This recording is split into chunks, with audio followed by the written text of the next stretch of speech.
Merci de regarder Balafon Télévision. Bienvenue à tous dans Tribune présidentielle.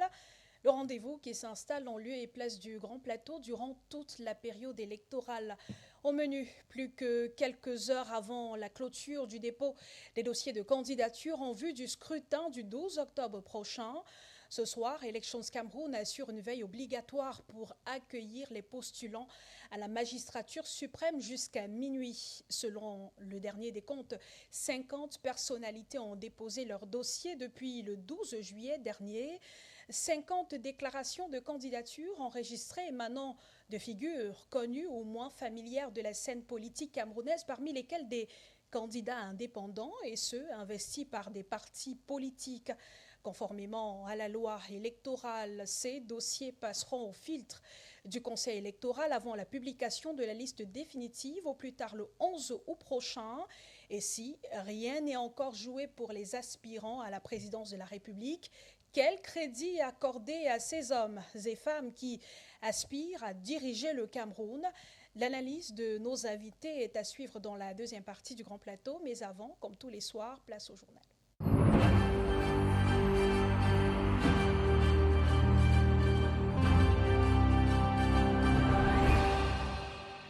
En ouverture, on parle de présidentielle 2025 et cette affluence record enregistrée au dernier jour de dépôt des candidatures à Yaoundé.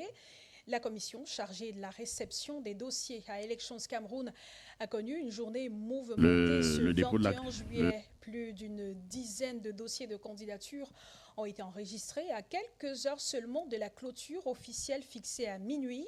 Et parmi les postulants, la majorité est investie, chacun par un parti politique, tandis que les autres se présentent en indépendants. Je propose d'écouter quelques-uns de ces candidats ou leurs mandataires qui se sont exprimés au micro de Sébastien Oyébé juste après le dépôt de leur dossier. Le dépôt de la candidature nous engage aujourd'hui dans un processus qui est celui des élections présidentielles à venir. Et le PURS a les moyens aujourd'hui pour espérer une victoire au soir du 12 octobre 2025. Attendons la suite.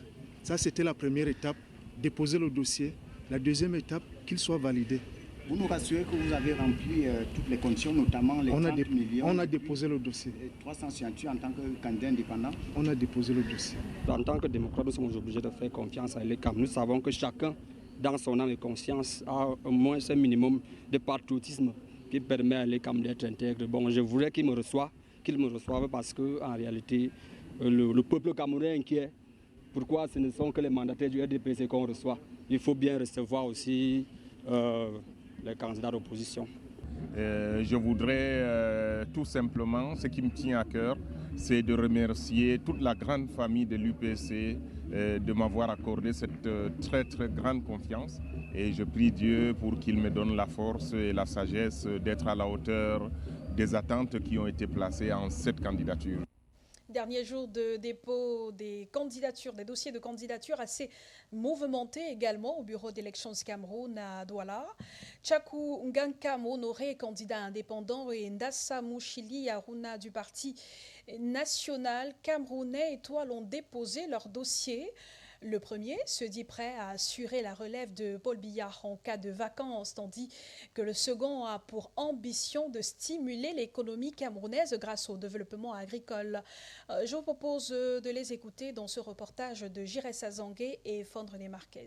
Present at the Lekam Electoral Head Office in Douala on the last day of the submission ahead of the 2025 presidential election was presidential aspirant Dr. Tchakou Ngankam, who stated that he is a supporting candidate of CPDM candidate Paul Biya. Et je suis colistier du président Paul Biya, du Rassemblement démocratique du peuple camerounais. Et je compte au cours du septennat 2025-2032, en cas de démission ou de perte du pouvoir de son Excellence, être le colistier qui officiellement a été investi pour continuer la République. Another presidential hopeful, Munchili Aruna of the Cameroon National Party star, said that running for president was a decision made after deep reflection. Parce qu'il fallait travailler sur la candidature, il fallait se rassurer qu'on devrait apporter un souffle nouveau en se présentant comme candidat. Le PNCE, c'est le Parti national camerounais Étoile. C'est un parti qui est ouvert à tous. Un parti qui a pour objectif principal de donner au peuple camerounais une vie décente. Chile plans to make Cameroon an agricultural hub. L'agriculture.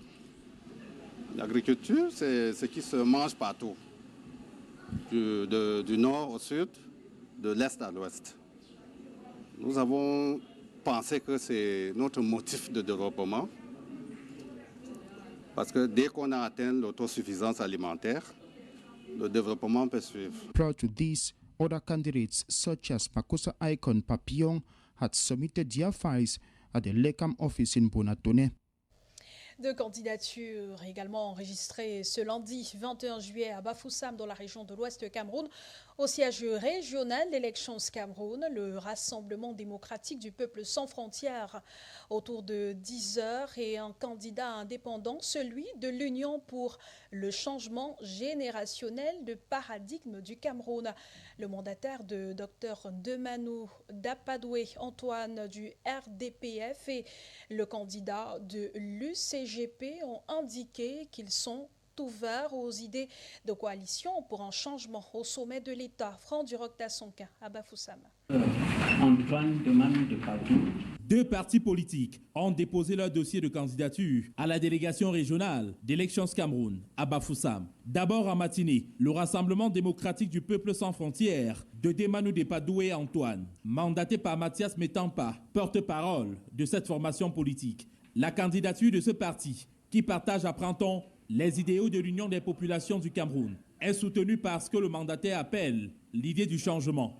Effectivement, notre candidature est motivée par l'idée du changement, par l'idée d'un Cameroun prospère. Comme tout parti politique, nous n'allons pas comme locomotive. On part dans ce sens qu'on veut porter notre contribution à l'édification de la nation.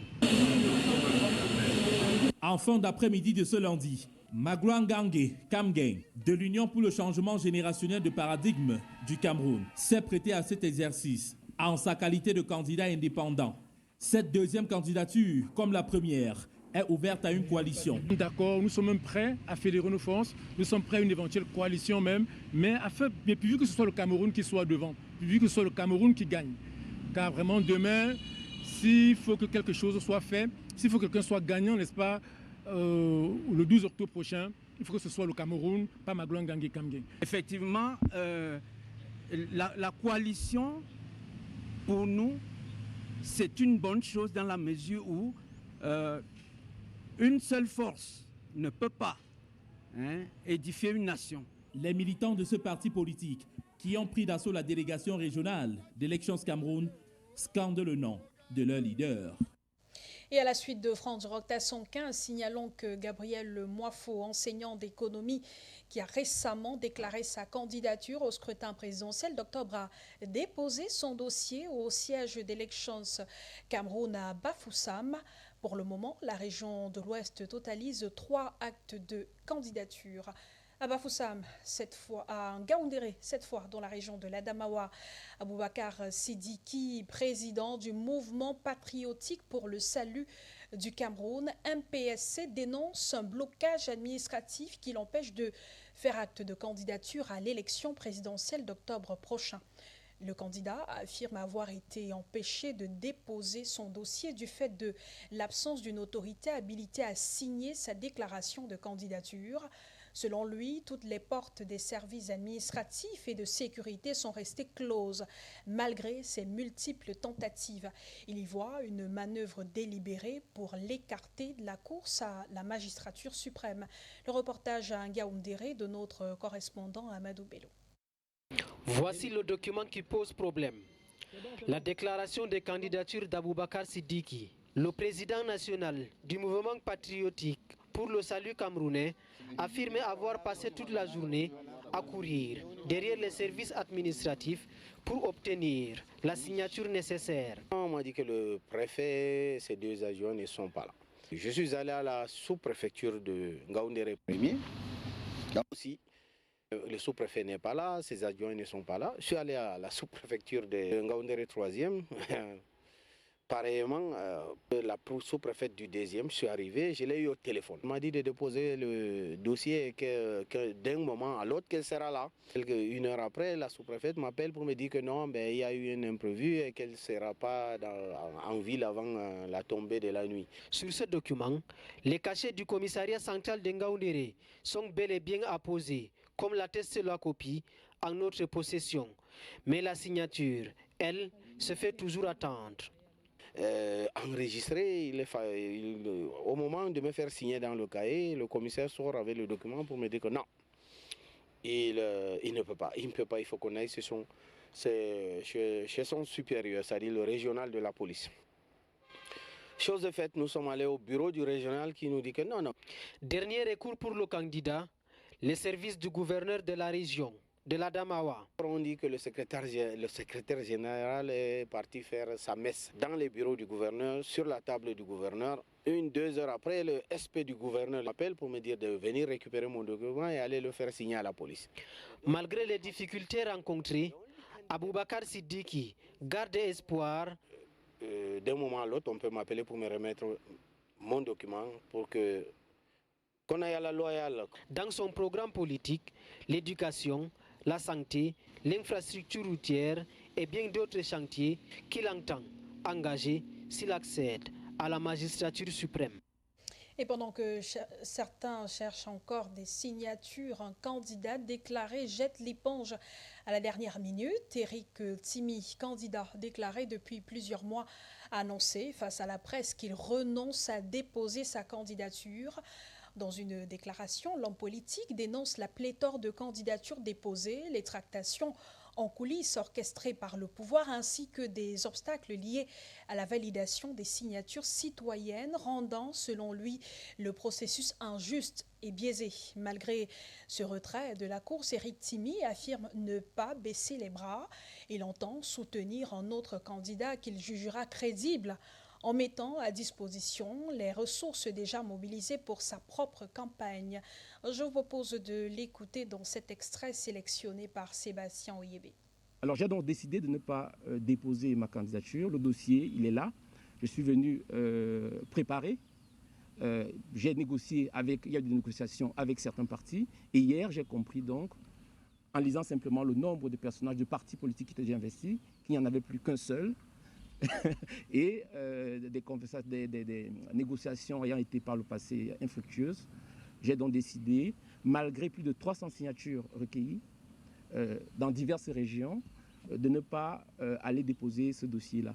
Donc, s'ils acceptent de jouer le jeu de cette parodie, de ce simulacre de pluralisme, c'est que, évidemment, la photo finish sera truquée.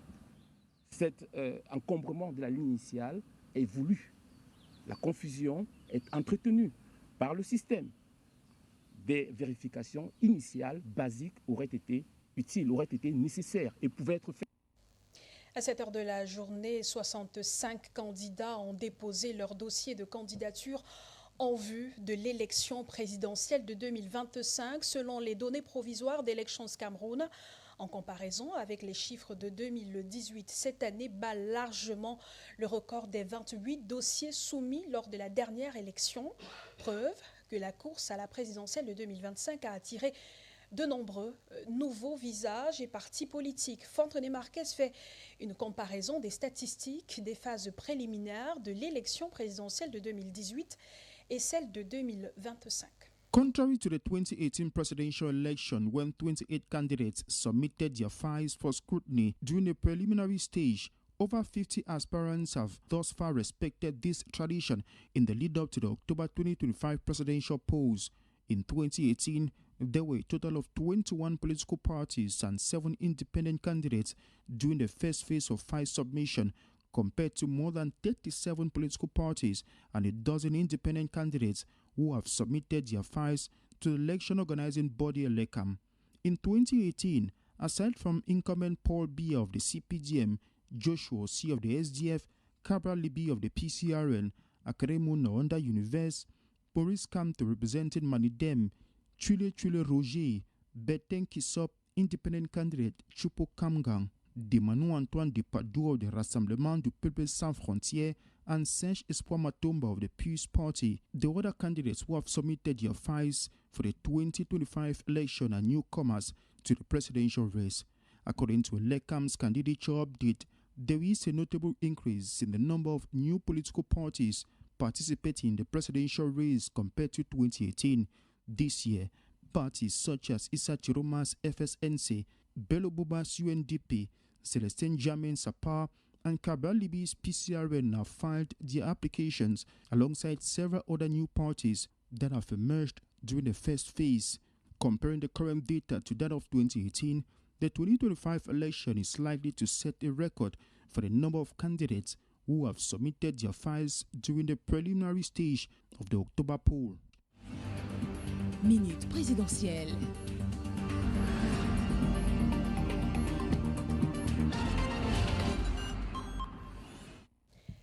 Les minutes présidentielles de ce soir sont consacrées à l'examen de candidature. Quel est le sort réservé au dossier de candidature? Eh bien, une fois que les postulants déposent les dossiers, c'est le début de l'examen par l'organe en charge des élections, Elections Cameroun. En fonction de l'exactitude des informations et la conformité à la loi, il peut arriver qu'une déclaration de candidature soit rejetée, ce qui ne veut pas pour autant dire que tout est perdu pour le candidat. Roland Tapi.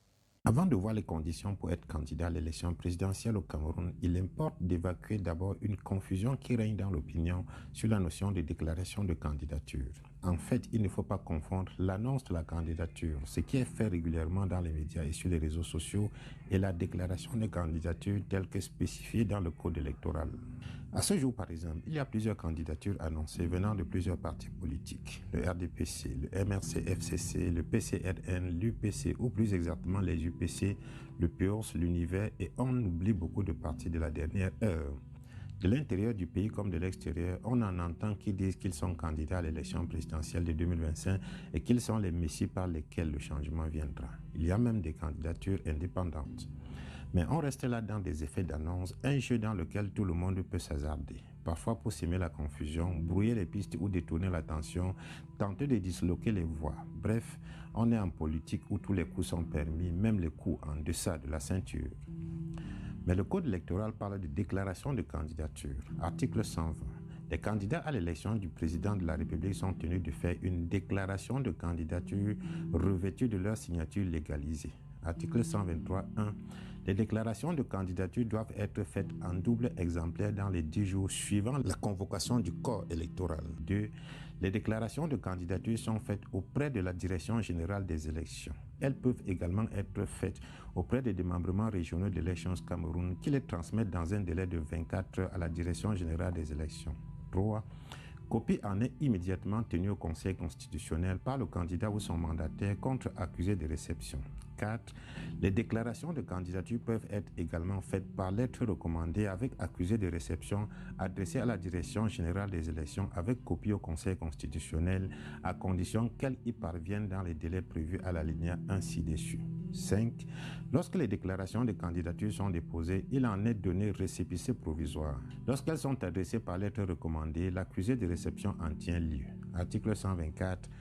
Le candidat doit verser au Trésor public un cautionnement fixé à 30 millions de francs CFA. Et une précision importante à la fin, article 125.1, le Conseil électoral peut accepter ou déclarer irrecevable une candidature. C'est donc clair. Les déclarations de candidature se font auprès de Elections Cameroun et non pas dans les médias, ni sur Facebook, ni dans les meetings, ni dans les appels à candidature et motions de soutien. Sur cette base, on peut dire qu'avant la convocation du corps électoral, on n'a encore que des annonces de candidature, mais pas encore de déclarations de candidature.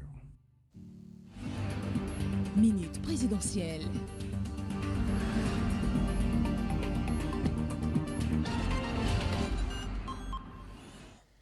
Dans le reste de l'actualité, un potentiel de 99,1 millions de tonnes de bauxite est désormais exploitable sur Une période de 20 ans dans le gisement de Mini Martap, région de l'Adamawa. Le coup d'envoi officiel des travaux a été donné à Tchabal Haléo par le ministre des Mines, de l'Industrie et du Développement technologique.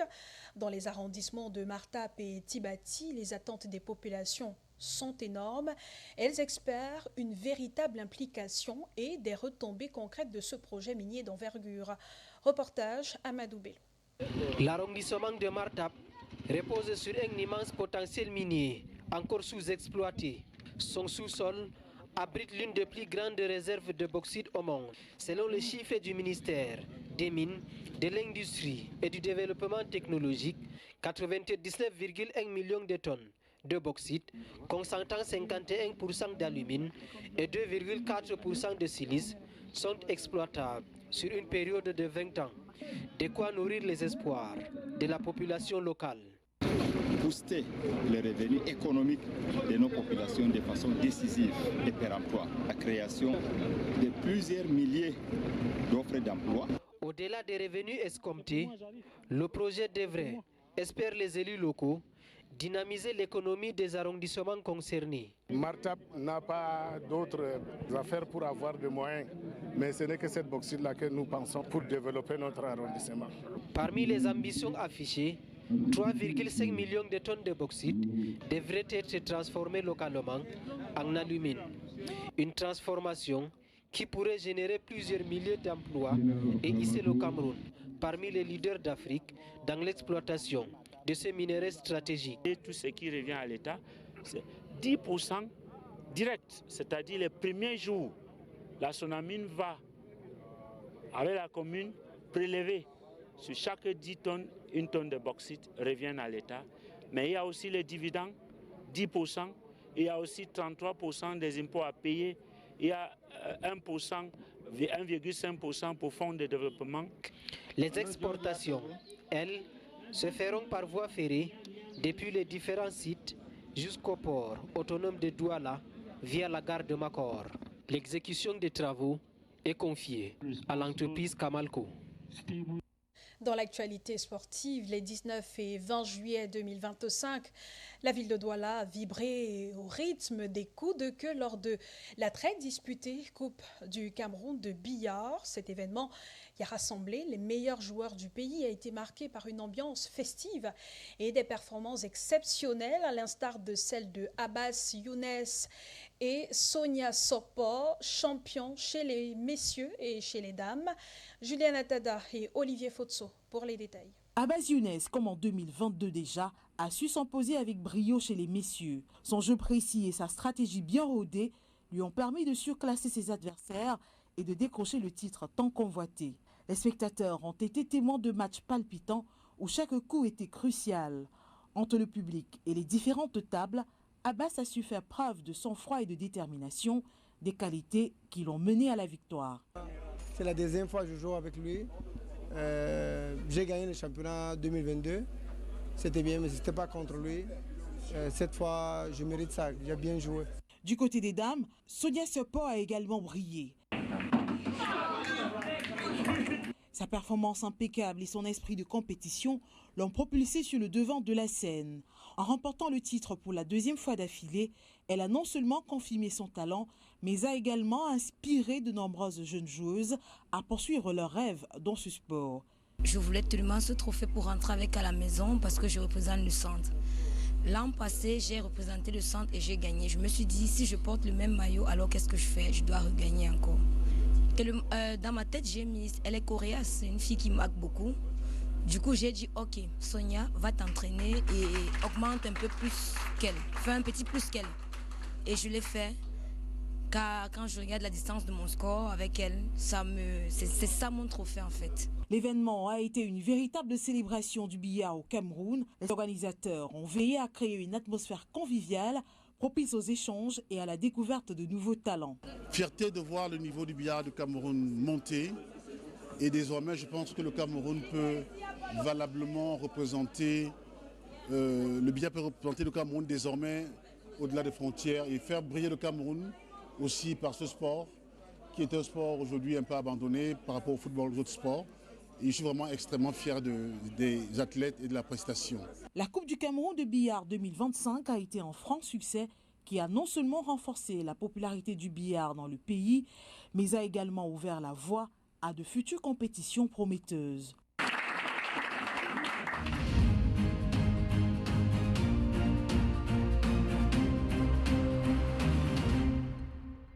Bienvenue dans la deuxième partie de Tribune présidentielle. L'élection présidentielle du 12 octobre prochain enregistre un record historique de candidatures de toutes les élections pluralistes tenues depuis la première de 1992. Elle a atteint le cap de 60 candidats dont les dossiers ont été reçus à Elections Cameroun depuis la convocation du corps électoral. Plus d'une curiosité sont observées en parcourant la liste actualisée par Elections Cameroun. À ce jour, autant de figures connues de la scène politique sont en scène, de même que plusieurs dizaines d'anonymes se sont jetés dans la course au Palais de l'Unité. Jean-Paul Chouniat a ressorti pour nous, pour vous, quelques-unes de ces curiosités. De toutes les élections présidentielles tenues depuis l'avènement du pluralisme politique au Cameroun, au début de la décennie 90, le scrutin de 2025 bat un record inédit de candidatures déclarées et déposées à Elections Cameroun, une cinquantaine déjà enregistrées depuis la convocation du corps électoral le 11 juillet dernier par le chef de l'État Paul Biya. À côté des figures publiques bien connues et des habitués de la scène politique camerounaise, Joshua Ossi, Cabral Libi, Serge Espoir Matomba, Hilaire Zipan. Un nombre impressionnant de non-nèmes qui ont pour seul fait d'armes aujourd'hui avoir fait acte de candidature à une élection présidentielle au Cameroun. À parcourir la liste, pas si étonnant de se demander d'où sortent toutes ces hirondelles politiques dont l'évocation des seuls noms ne saurait rappeler un quelconque souvenir de leurs activités dans le champ politique. D'aucuns s'interrogent si tous les 50 payeront leur caution de candidature de 30 millions de francs CFA. Ou certains sont juste là pour amuser la galerie. Et les candidats indépendants, comment ont-ils pu obtenir les 300 signatures? Le tamis d'Elections Cameroun n'a pas encore fait son travail de sélection. Si tout ce beau monde est retenu le 11 août prochain, le Trésor public va encaisser plus d'1,5 milliard de francs CFA. Des prétendants à la course au Palais de l'Unité, le président sortant Paul Biya est le seul rescapé de cette épreuve d'endurance, datant de 1992, 97, 2004, 2011 et 2018. La plupart de ses anciens concurrents ont jeté l'éponge et d'autres sont même morts. Ni John Fundi du SDF ou encore Adamou Ndamdjouya de l'UDC.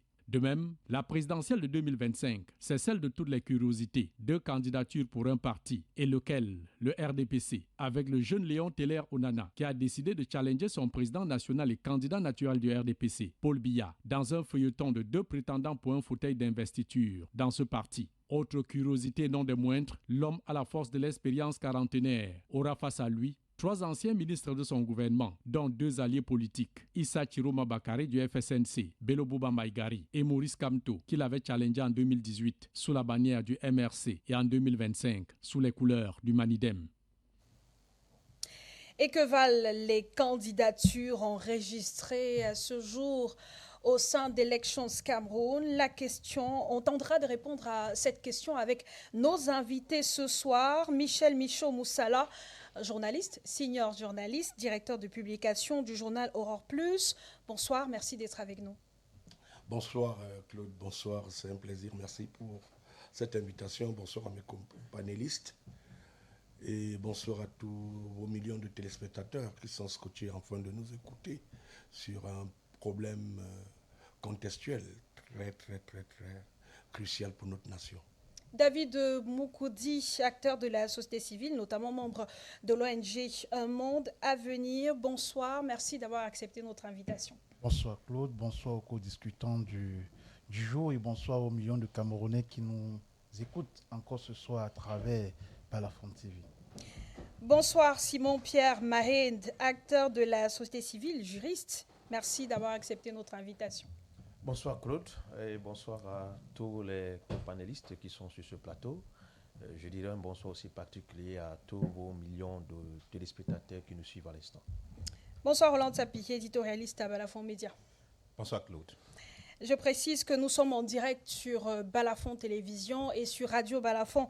En ce moment, on parle de ces candidatures, de ces dossiers de candidature déposés au sein d'Elections Cameroun. C'est le délai. Le délai, c'est ce 21 juillet à minuit, plus aucun dossier ne sera accepté au sein d'Elecam. À l'heure actuelle, on nous signale qu'il y a 65 dossiers de candidature qui ont été enregistrés à Elecam. Je vais commencer par vous, Simon-Pierre Mahène. Le compteur enregistre donc ces 65 dossiers, des candidats investis par des partis politiques, d'autres qui sont candidats indépendants. Comment vous évaluez l'engouement qu'il y a tout autour de l'élection présidentielle de cette année?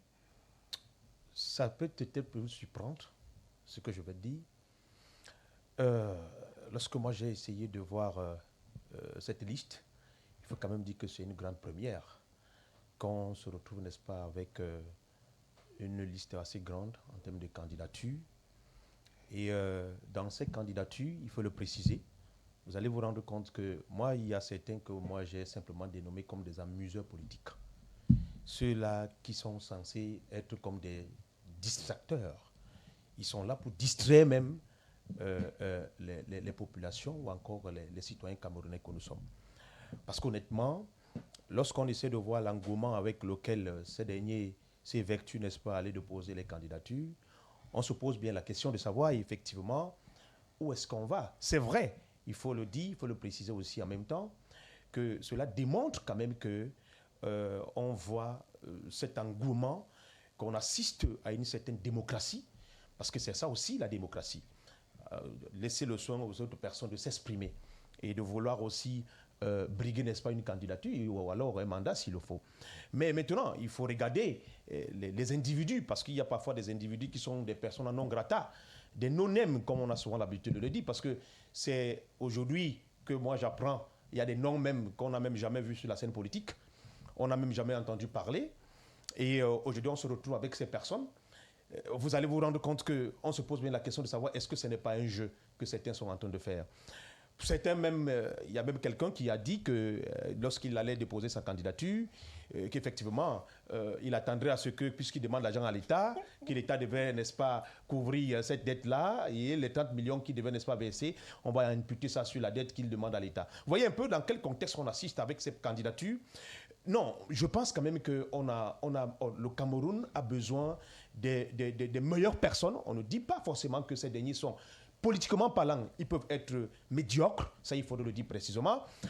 Je parle bien sûr de ces candidatures qui en réalité sont des candidatures qui vont dans l'étonnement des Camerounais et même des électeurs.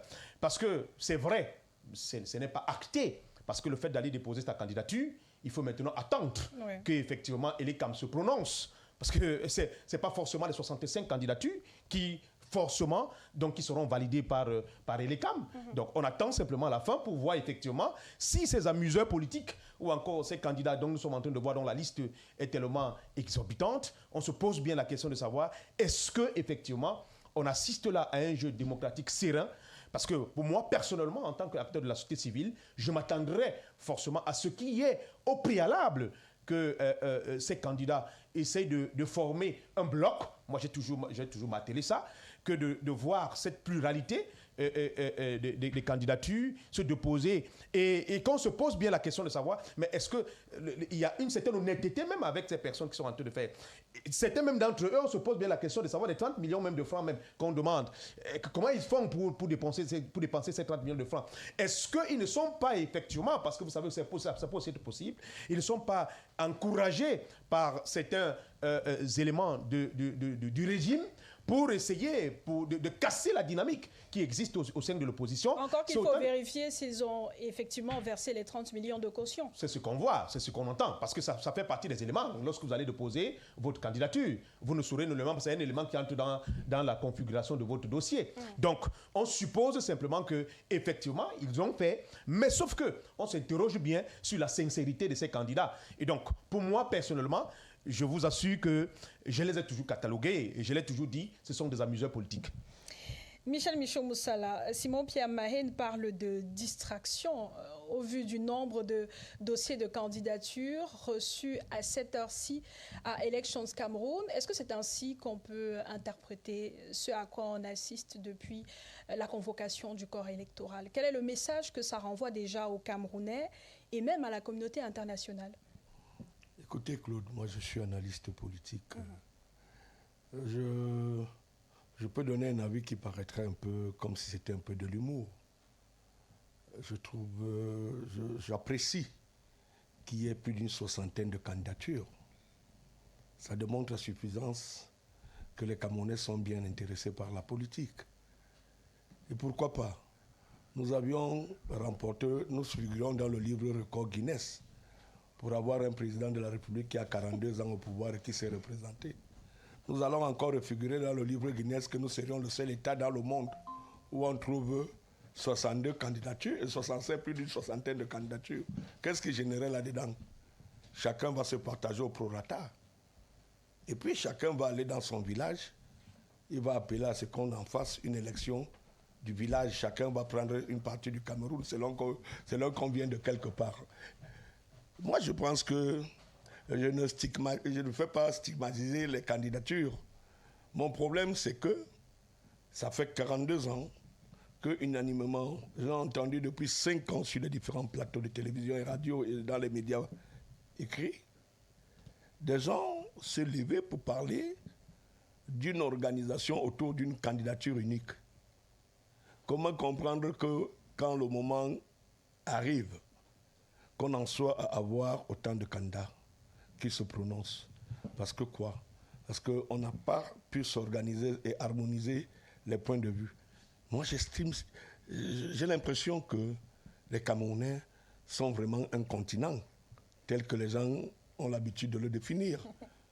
Parce que si vous n'êtes pas un continent, vous ne pouvez pas vous prêter à ce type de jeu, qui paraîtrait même à la fin ridicule. Ceci amène à ce que ceux qui sont au pouvoir trouvent pour leur compte. Parce que dans l'inorganisation, moi je ne suis pas là pour juger la qualité des acteurs politiques qui ont déposé leur candidature. J'estime que c'est légitime pour tout citoyen camerounais, mais il y a quand même du recul qu'on prend face à un contexte politique. Savoir appeler à la synergie des partis politiques et à cette entente tant souhaitée par les Camerounais pour qu'il y ait une candidature ou 2 candidats à la limite, mais qu'on en soit à plus d'une 60aine. Il n'y a que maintenant le sort des électeurs. C'est eux les grands maîtres. Imaginons un seul instant que on décida de faire passer les 65 candidats. On va se retrouver à quel jeu? Acceptons que chacun a pu mettre un dossier à jour et verser même la caution de 30 millions. À quel jeu nous jouerons? Même si c'est le parti en place qui a pu organiser une telle mascarade en acceptant des candidats ou en disant que certains doivent s'infioder et présenter les candidatures afin de fragiliser, comme j'entends des commentaires de gauche à droite. Moi, je suis journaliste et je pense qu'en matière, sur le plan démocratique, la liberté de tout citoyen de se présenter à une élection n'est que légitime, mais qu'on ne joue pas à ce jeu dans un pays dont la sensibilité politique est criarde. Nous ne pouvions pas être là pendant 6 ans en train de dire que M. Biya doit s'arranger à laisser. Mais quand on voit ce désordre qui s'opère autour des candidatures, il y a lieu de se poser bien des questions. Qu'est-ce qu'on fait? Et nous ne devions pas être là en train d'apprécier seulement le côté négatif de cette face higueuse que une certaine opposition arrive à nous présenter. Mais il y a lieu de prendre du recul et se demander exactement si c'est une convergence d'idées pour qu'à la fin, qu'on nous présente quelque chose de plus précieux et de plus confortable. C'est vrai que ces candidatures ne sont pas encore passées au filtre d'Elections Cameroun. Donc là, on est encore dans les dossiers enregistrés à Elecam à ce jour. La clôture, c'est tout à l'heure à minuit. David Moukoudi, Simon-Pierre Mahène parlait tout à l'heure d'expression de la démocratie. Est-ce que le nombre suffit à crédibiliser le fonctionnement du scrutin ou le déroulement du scrutin au Cameroun, dans un pays comme le Cameroun où cette démarche-là est justement contestée à chaque fois par les partis politiques de l'opposition? Évidemment que non. Le nombre des candidats à l'élection du président de la République ne suffit pas pour évaluer notre niveau d'avancement démocratique. Mais je pense que contrairement peut-être aux autres, je vais d'abord commencer par féliciter ces 65 Camerounais qui se sont levés pour aller déposer leur dossier. Féliciter pourquoi? Parce que ça démontre premièrement l'engagement de ce que les Camerounais dans leur majorité ont besoin de vivre autre chose. Même si on va entrer dans les raisons qui animent les uns les autres plus tard, on va entrer dans le sérieux de chaque candidature. Mais la première lecture qui se dégage, c'est que chaque Camerounais aujourd'hui estime qu'il est mieux placé pour gouverner et pour mieux gouverner que le régime qui a géré pendant plus de 60 ans. C'est ça qui, premièrement, je vois qui anime ceux qui sont allés déposer leur candidature. Donc, je les félicite déjà pour avoir eu ce courage de dire « je veux aussi gérer le Cameroun et je pense que j'ai le potentiel pour gérer le Cameroun ». Maintenant que c'est dit, il ne suffit pas de penser que vous avez le potentiel pour gérer le Cameroun, pour croire que sur le simple fait que vous l'avez déclaré, on va vous croire et que les Camerounais vont courir bêtement derrière vous. C'est pourquoi, justement, il faut questionner le sérieux maintenant de chacun de ces candidats. Mais je pense qu'actuellement, c'est un peu tôt pour juger peut-être du sérieux de chaque candidat. Pourquoi? Parce que, comme vous l'avez vous-même relevé, c'était des annonces de candidature que les gens ont faites. Ils ont déposé, je puis vous rassurer qu'ils sont nombreux parmi ces 65 qui n'ont pas déposé qui n'ont pas rempli toutes les conditions. Plusieurs, à ce jour, n'ont pas encore déposé la caution de 30 millions qui était demandée. Ils sont très nombreux, ça je peux vous le garantir. D'ailleurs, il y a un qui a donné un chèque non approvisionné parmi ces dossiers, sous réserve qu'il va ravitailler son compte et que le Trésor pourra effectivement toucher ce chèque. Donc c'est un élément qui montre que dans les 5 prochains jours, donc d'ici samedi, le Conseil constitutionnel, je ne serais pas surpris qu'on arrive à avoir 9 ou 8 candidats qui seront retenus au final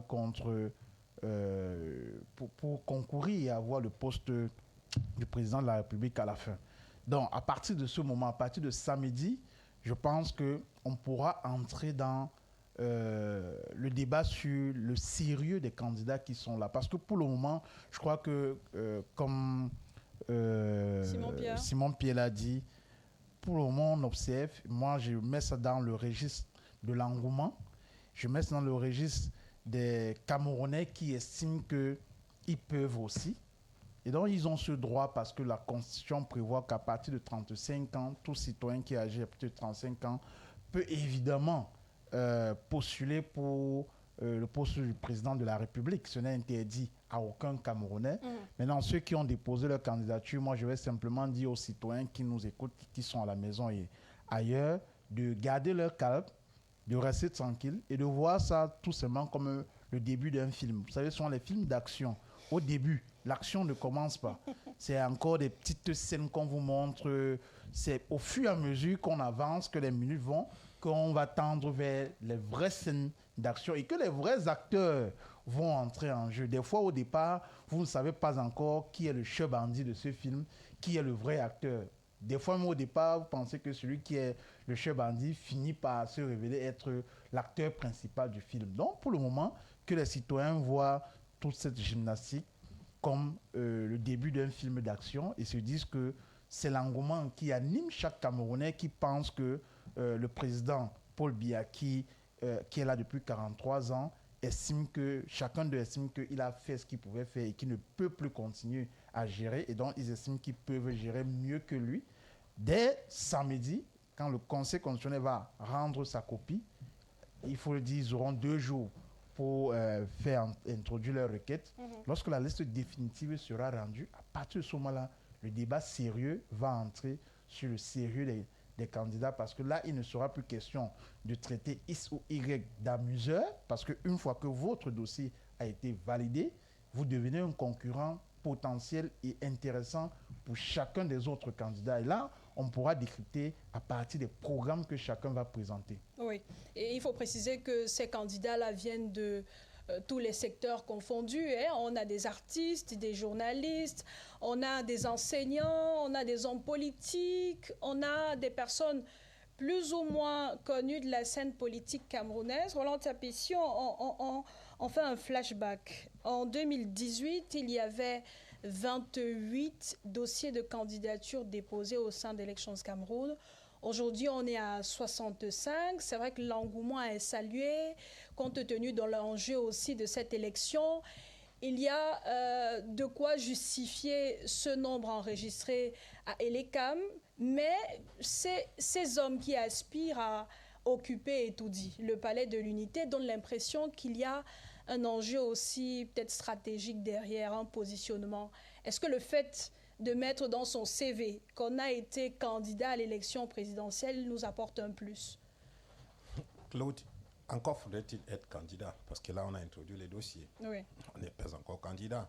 Il faudra attendre qu'il ait comme fasse le tri, puis rejette certaines qui partent également au niveau du Conseil constitutionnel pour se faire accepter finalement, pour dire qu'on a été candidat. Mais de prime abord, je dois tout simplement dire que je suis un peu mal, parce que j'aime ce pays, le Cameroun, et j'aime le superbe que le Cameroun représente. Seulement, ce qui est en train de se passer là montre très bien que la présidence de la République a perdu de sa superbe. Tout le monde croit que c'est désormais un terrain de jeu où on peut faire tout, tout le monde peut y aller faire comme il veut et tout. Est-ce parce que depuis près d'une décennie, la présidence est chancelante, le pays est géré par procuration, on utilise les hautes institutions, finalement on ne sait pas. Bref, le président ne fait pas preuve de caractère, de poigne pour diriger un pays, pour donner effectivement de ce caractère, de cette force. Comme on voit dans certains pays où Poutine, par exemple en Russie, quand il s'élève, tout le monde se range et tout. Et à partir de ce moment, on sait que la présidence de la République, ce n'est pas quand même un jeu. Mais Claude, quand même dans les associations du quartier, quand des gens veulent être candidats président de l'association, il y a quand même certaines tenues, certaines mises qu'ils abordent pour venir se présenter devant les membres de l'association pour solliciter le mandat pour être président de l'association. Quand même. Est-ce que vous avez pris le temps de regarder un tout petit peu l'accoutrement d'un certain nombre? Ils ne prennent même pas la peine de se raser, bon sang. Chaque fois qu'il y a des festivités, des événements à la présidence de la République, je crois qu'on prend quand même la peine de demander tenue d'apparat ou bien, bref, de donner un certain type d'indication par rapport à la tenue qu'il faut porter. Ça, c'est seulement pour venir à la présidence de la République. Combien de fois, quand on veut occuper le poste de président de la République, il y a certaines prestances que ça existe, un certain caractère, une certaine élégance, une certaine, je veux dire quoi, quand même, bon sang. Mais qu'est-ce qu'on est en train de voir là? J'ai mal quand je regarde ça. Qu'est-ce que les autres pays, voisins, amis, étrangers, autres, quand ils voient ça, c'est le Cameroun, c'est la présidence de la République du Cameroun que ces gens-là. Je ne veux pas commencer à mettre les gants pour dire que c'est la démocratie. Il n'y a pas de démocratie dans tout ce que je vois là. On reconnaît le moine aussi par l'habit. Il ne faut jamais oublier ça. L'habit ne fait pas le moine, je suis d'accord, mais on reconnaît le moine par l'habit. Mais ce qu'on voit là, c'est comme si c'était une cour de chasse où les gens viennent chercher des poulailles qui se sont perdus quelque part. Non, mais soyons sérieux à un moment donné. Ça me fait très mal pour le début. Et c'est pour ça que je disais, les gens croient que la présidence de la République, c'est un terrain de jeu où chacun peut y aller comme il veut, habillé comme il veut, pour faire tout ce qu'il veut. Non, soyez un peu sérieux. Ce nombre de candidatures qu'on voit introduire là, peut-être qu'il y a des candidatures fabriquées derrière pour des enjeux politiques, il ne faut jamais rien négliger. Mais quand même, quand on vient vous dire qu'on va vous fabriquer comme candidat, qu'on vous donne quand même quelques habits que vous allez porter, qu'on vous prête une lame de rasoir pour vous raser la barbe avant d'aller, qu'on je ne sais pas quoi, qu'on vous donne le minimum pour que vous présentiez comme on dit vulgairement en patois, que tu ressembles au moins à quelqu'un avant d'aller. J'ai même vu d'autres qui sont là et voudraient même que le directeur des élections vienne les accueillir comme il a accueilli d'autres. La blague est allée à un niveau trop élevé. Ce n'est plus de la démocratie, là, du tout. Et à côté de ça, il faut voir que valent en fait ces candidatures. C'est là où il faut poser des questions. Ailleurs, et même normalement, il y a des partis politiques qui ont pris la peine, d'organiser des primaires au sein de leur parti, ou bien du moins les congrès, pour se faire investir par leur parti politique. On sent quand même qu'il y a certains partis politiques qui mettent un peu de sérieux, un peu de méthode à ce qu'ils sont en train de vouloir faire. Jusqu'ici, on avait vraiment à peine près de 5 ou 6, à moins d'une dizaine de partis politiques qui se sont préparés, que tout le monde a vu, on en a entendu parler et tout. Mais subitement, qu'on dit convocation du corps électoral, le lendemain, on a déjà un candidat dont on n'a jamais entendu parler, peut-être depuis 7 ans, Bertin Kissop. Des gens aujourd'hui, même avant l'introduction des candidatures, Cameroun Tribune et la CRTV se sont amusés à publier la liste des partis politiques qui sont habilités ou bien qui ont la compétence ou bien qui peuvent investir en candidats ayant des élus. Autour de 17. 18, exactement. On est aujourd'hui à 62, vous avez dit 62 candidats. 65 des dossiers déposés. 65 dossiers déposés. Si on extrait les 17, les autres font comment pour investir? Ils sont des candidats indépendants. Mais tout le monde sait très bien que pour être candidat indépendant, il faut réunir 300 signatures sur l'ensemble du territoire à raison de 30 signatures par région. Et pas les signatures des conducteurs de moto. Ce n'est pas pour les insulter que vous avez rencontrés dans la rue ou bien les membres de votre famille. Non, des signatures des élus, conseillers municipaux, députés, sénateurs, conseillers régionaux, chefs traditionnels de premier degré, président de chambre... Les conseillers régionaux, président de chambre consulaire. Il faut en réunir 30 dans chaque région et faire un total de 300 pour tous les 10 régions et venir mettre ça sur le dossier que vous introduisez auprès de l'ECAM. Et c'est là où j'ai un problème. Est-ce que l'ECAM est tout simplement maintenant en train de prendre une paperasse comme ça, là, vous venez, on vous applaudit, on prend seulement la paperasse, on pose là, ou bien on prend la peine, comme on voit pour le dépôt des dossiers de candidature à un concours, quand les personnes qui sont là pour recevoir vous apportez, on regarde ici, il y a la copie d'acte de naissance, l'extrait de casier judiciaire et tout ça là, avant de dire que ok, on prend, on garde, ou bien ils sont en train seulement de prendre ça pour garder, pour après se mettre à étudier. Ce qui est dit, c'est que pour le moment, l'ECAM reçoit les dossiers. Tout simplement. La phase et vous comprenez très bien, et ça arriver. c'est la réponse à une question que j'ai entendue là, ça veut dire que la question des 30 millions ne se pose même pas pour certains là. Vous avez vu, quelqu'un vient me dire qu'il a donné un chèque parce que l'État lui doit de l'argent, il va aller défalquer là-dedans. C'est trop d'amusement là, vraiment. Donc, à un moment donné, il faut qu'on soit un peu sérieux. Et je pense que l'élection présidentielle, c'est un moment solennel dans un pays. La présidence de la République, c'est une institution que les gens devraient prendre avec un minimum de sérieux. Avec le même sérieux, ou du moins plus de sérieux que ce qu'ils font quand il s'agit d'être candidat à la présidence de l'association du village. Restons sur le cas des candidats indépendants avant de passer à Simon-Pierre Mahine. Michel Michaud, aujourd'hui sur la liste, il y a plus d'une dizaine de candidats indépendants. C'est quand même curieux. Beaucoup là qui n'ont pas été investis par des partis politiques, mais qui se sont lancés dans cette course à la présidentielle. Est-ce que par le passé, il y a eu des candidatures indépendantes qui sont passées et qui ont eu plus ou moins des pourcentages considérables à l'élection présidentielle? Sinon, comment expliquer cet engouement justement autour de la candidature indépendante elle-même?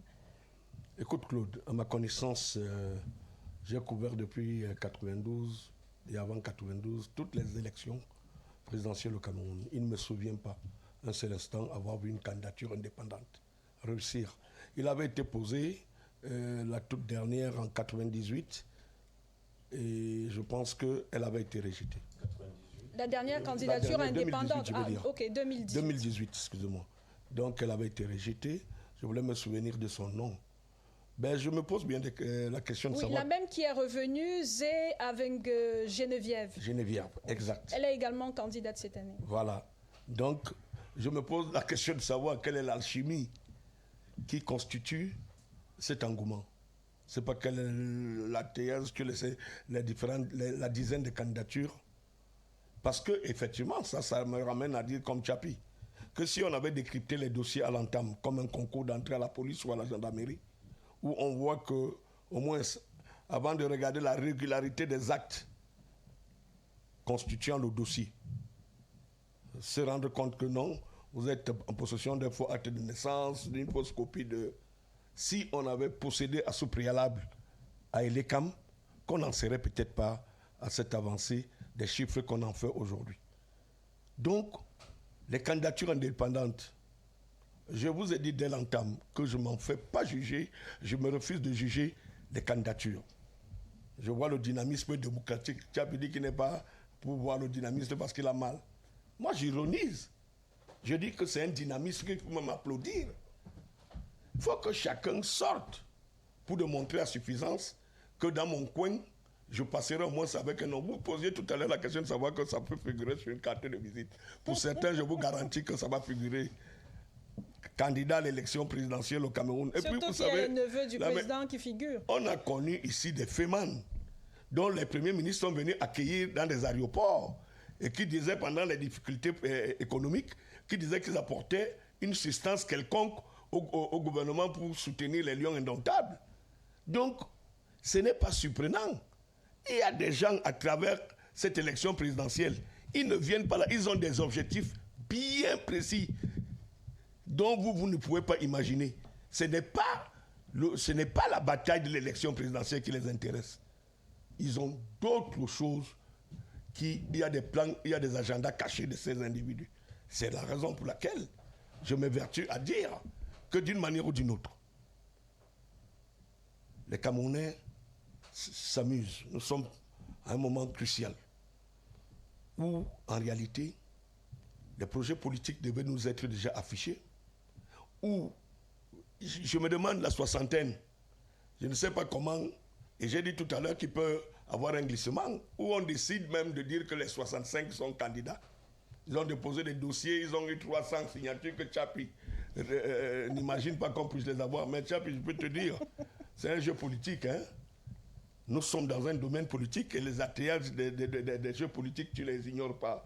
Donc, tout est possible dans ce pays. Ça dépend de qui et avec qui on veut atteindre les objectifs. Donc, il faut faire très attention. C'est pour ça qu'il faut toujours que nous parlions avec beaucoup de réserve en disant que la réalité, c'est que plus tard, dans 5-6 jours, quand Elekam aurait donné sa première copie, nous verrons un peu le jeu de plus en plus être éclairé. Mais dans le contexte actuel, tout ce qui s'est griffé là comme candidature, il faudrait que nous comprenions un jeu qui est subtil. Parce que les politiciens eux-mêmes, est-ce que ça les arrange? Est-ce qu'au final, les gens ne vont pas trouver le prétexte de dire que bon, tu sais que j'étais candidat, mais comme on m'a écarté pour que je vienne avec toi, voilà les conditions que je pose. Sache que j'ai un derrière, sinon je ne serais pas venu candidater si je n'avais pas un derrière. Donc, faisons très attention. Nous sommes dans un contexte très sensible où les acteurs politiques, les inconnus au bataillon, comme on aime bien les appeler, et les ouvriers de la dernière heure sont déjà dans le jeu. Donc il faut faire très attention. Et je pense que c'est la lucidité du Camerounais. Électeurs, c'est là où nous allions effectivement demander aux uns et aux autres que suite à la transparence des programmes politiques que chaque candidat retenu va nous présenter, c'est sur ça que nous allons nous griffer, nous présenter pour essayer de voir quel est le candidat qu'il nous faut, quel est le candidat qui mérite notre confiance. Oui, David, avant Simon-Pierre. Oui, je voulais juste faire une petite précision au niveau des candidatures indépendantes, que l'article 121 du Code électoral, alinéa 2, précise justement que les partis politiques qui ne sont pas représentés dans les différentes institutions qu'on connaît doivent remplir, s'ils veulent présenter un candidat à l'élection du président de la République, remplir les mêmes conditions que l'alinéa premier, c'est-à-dire les conditions de candidature indépendante.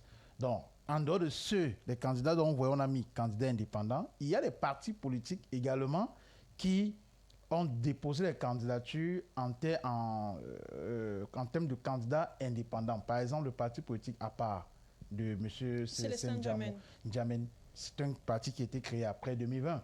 Donc il ne peut pas avoir été à l'élection pour avoir des élus. La seule condition pour lui d'être candidat, c'est de remplir les mêmes conditions que la candidature indépendante. Sauf que là, sa candidature indépendante est portée par un parti politique. C'est ce que l'article 121, alinéa 2 du Code électoral prévoit. Qu'est-ce qui diffère? Non, c'était pour dire que ne voyez pas qu'il y a 10 candidats indépendants. Dans cette liste, on a au moins 40 candidats indépendants. Puisque comme Roland Tsapi disait que si on enlève les 18 qui sont reconnus au niveau du Conseil constitutionnel, qui ont des élus et autres, tous les autres là, tous sont des candidats indépendants. Même s'ils sont sous couvert de partis politiques. D'un parti politique, oui. Tout à l'heure, Simon Pierre-Mahine, Michel Michaud évoquait la possibilité que ces 65 dossiers de candidature passent. On sait quand même que ce qui séduit très souvent les lecteurs, c'est l'offre politique du candidat. S'il arrivait que plus de 20 candidats soient retenus pour l'élection du 12 octobre prochain, est-ce que ça ne viendrait pas diluer un peu l'offre politique de certains candidats quand on sait qu'il y a des candidats, il y a des partis politiques qui se sont véritablement préparés pour cette élection présidentielle, comme il y a d'autres qu'on a vu qu'il y a 2 semaines ou quelques jours? Je vais repréciser ce que je vous ai dit dans mes propos initiaux, dès le début de cette émission, qu'il y a certains qui sont là pour amuser la galerie. Ça, honnêtement, il faut le dire clairement. Qu'en savez-vous? Je m'explique. Vous êtes en train de poser un problème très sérieux. De toutes les 65 candidatures que nous avons entendu parler, vous n'avez pas vu parmi les 65 candidats, certains qui nous ont d'abord même proposé leur offre politique. On entend seulement parler de candidatures. Mais on va voter qui et pourquoi? Ce n'est pas le candidat qui nous intéresse. C'est l'offre politique qui nous intéresse. Est-ce que moi, je me trouve en face avec l'offre politique de tel candidat? C'est par rapport à ça, il y a mes convictions que je vais voter. Je ne vais pas voter pour les beaux yeux de quelqu'un. Pas du tout. Et vous êtes c'est-à-dire qu'on assiste dans un contexte, c'est tout à fait normal qu'on le... Je suis d'accord avec Roland Tsapi quand il dit qu'on a l'impression de penser qu'on a chosifié la fonction présidentielle. Ça, honnêtement. Parce que ce n'est pas n'importe qui va se lever et dire qu'il va, n'est-ce pas, diriger près de 30 millions de Camerounais. Est-ce que tout le monde n'a pas droit au bonheur?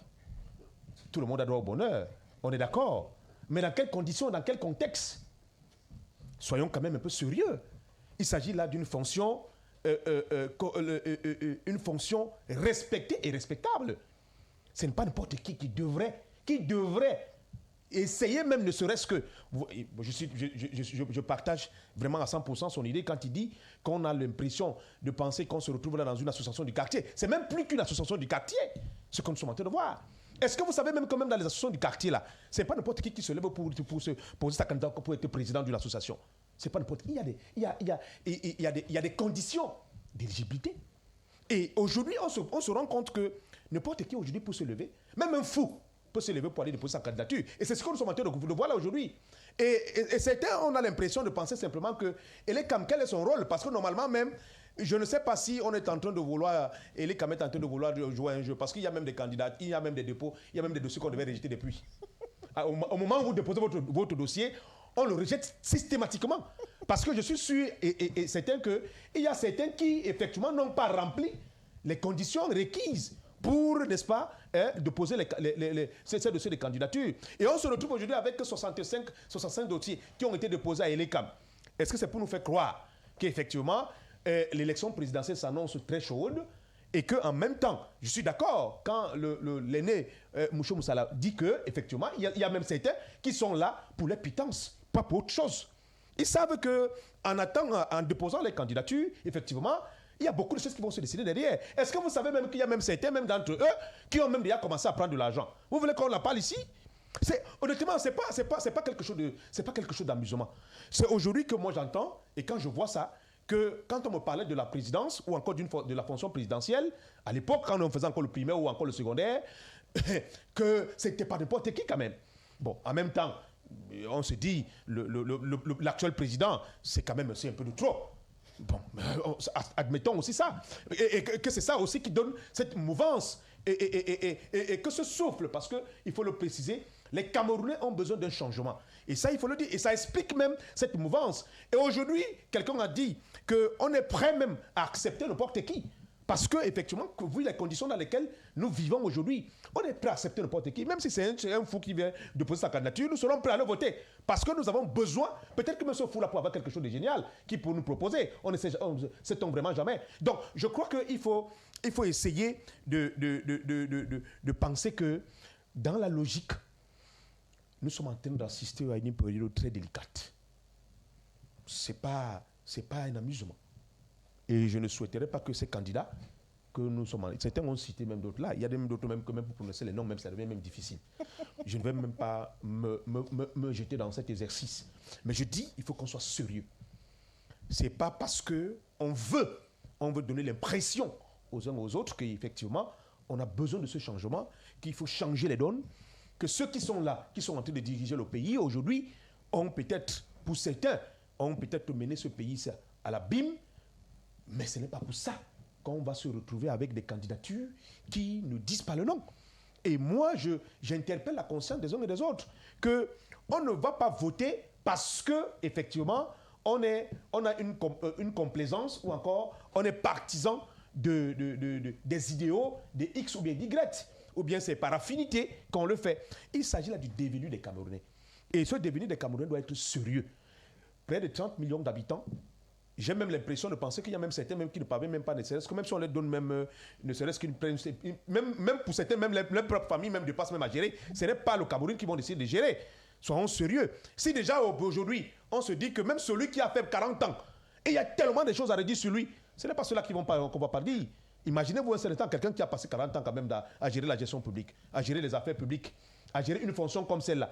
On dit qu'il y a tellement de choses. On dit que. Et c'est vous aujourd'hui que même votre propre foyer, vous ne parvenez pas à gérer votre propre maisonnée, même vos propres enfants. À combien plus forte raison, plus de 30 millions d'habitants, près de 30 millions d'habitants autant pour moi que vous allez gérer. Ce n'est pas moi que vous allez gérer autre chose. C'est pas, peut-être ce sont les animaux, pas moi. David Moukoudi, pour Simon Pierre-Mahed ou bien pour Michel Michaud, encore aussi pour Roland Tsapi, il y a lieu de s'interroger sur le profil de ceux qui sont allés déposer les dossiers de candidature à l'ECAM. Je le disais tout à l'heure, sur la liste, il y a quand même des journalistes, directeurs de publication, il y a des artistes, il y a des enseignants, il y a des ingénieurs, il y a des économistes. Est-ce que le profil décrédibilise forcément le candidat? Avant d'arriver sur le profil qui décrédibilise ou pas, je veux d'abord faire la petite précision par rapport à la question précédente, peut-être répondre aussi à cette question pour dire que non. Je ne pense pas que la multiplicité des candidatures dilue l'offre peut politique, diluer surtout le choix des électeurs. Parce que revenez en 2018, on avait 28 candidats et après on a eu 9 qui ont été retenus. Vous avez quand même vu les scores que certains ont eus. Parmi les 9 qui sont passés, 0,00%. 0,000%. Ils sont nombreux qui ont eu 0%. Même un des candidats qui était issu d'un parti traditionnel qui a fait vibrer nos parents dans les années 90 n'a pas pu atteindre le cap de 5%. Donc pour dire que, attention, les Camerounais sont déjà très intelligents. Les Camerounais savent ce qu'ils veulent dorénavant. Et c'est pour ça que je suis sûr que même si les 65 candidats arrivaient à passer, ça ne va pas distraire les Camerounais. Ils savent ce qu'ils vont faire. Ils savent quel est le choix qu'ils vont faire dès le 12 octobre. Ils n'ont pas 5 choix à faire. Ça, regardez seulement à partir de 2011. 2011-2018, regardez, c'est-à-dire la proportion des choix qu'ont opéré les Camerounais sur les candidats qui étaient là. Ils ne se sont pas prononcés à plus de 3 candidats. Mais sur certaines questions, la distraction prend plus de place que l'intérêt général, notamment l'offre politique. Prenons un exemple. Depuis le début des dossiers, du dépôt des dossiers de candidature, vous avez des internautes, des Camerounais qui sont plus intéressés par le choix vestimentaire de ces candidats qui vont déposer, la mobilisation autour, ne cherchent pas à savoir, par exemple, qui ils sont, de quel parti ils viennent, ainsi de suite. Oui, mais vous savez aussi, actuellement, les gens sont les Camerounais aiment ce qui fait sensationnel. Vous voyez, c'est un peu comme à un moment donné la mouvance de ceux qu'on appelle les influenceurs. Ils sont venus à un moment, tout le monde, tous les jeunes étaient derrière eux. Ils avaient leurs comptes Facebook, Instagram, TikTok explosaient avec les chiffres des gens qui les suivaient. Mais après, chute libre. Pourquoi? Parce que les Camerounais ont compris que c'était une distraction de courte période, de courte durée. Il faut balayer ça pour aller dans ce qui est intéressant. Parce que justement, il y a eu d'autres Camerounais qui ont fait ce travail d'éducation comme ce que nous faisons au quotidien pour dire aux Camerounais, ne vous laissez pas mentir, ne vous laissez pas entraîner, ne vous laissez pas duper. Ils peuvent être 65 candidats, mais retenez que vous n'aurez que 3 qui sont sérieux, vers qui vous devez porter vos choix. Et ces 3-là, vous les connaissez au moins depuis 2018 parce que vous les voyez sur le terrain avec vous. Vous les voyez porter vos causes, vous les voyez vous défendre. Vous les voyez présenter leurs offres au quotidien. Je ne veux pas citer ces partis-ci pour qu'on dise que je suis en train de faire la promotion d'un X ou Y parti. Mais tout au moins, tous les autres, là, pendant 7 ans, ils ont fait quoi? Ils n'ont rien fait. Vous ne les connaissiez pas. Les Geneviève, je ne sais pas comment ils s'appellent, les MP, les autres, sérieusement. J'aime bien mon grand frère, il est zippant. Mais il faut, là maintenant on est sérieux, on parle du devenir des Camerounais, on parle du Cameroun, on parle du pouvoir politique qui est le pouvoir du président de la République. Donc là on ne peut plus être complaisant. Donc je dis aux Camerounais, attention, ils savent être intelligents. Maintenant, par rapport au profil des uns et les autres, évidemment j'ai commencé à répondre sur ça que les profils qui sont là, je pense que vraiment on ne va pas tirer de midi à 14h.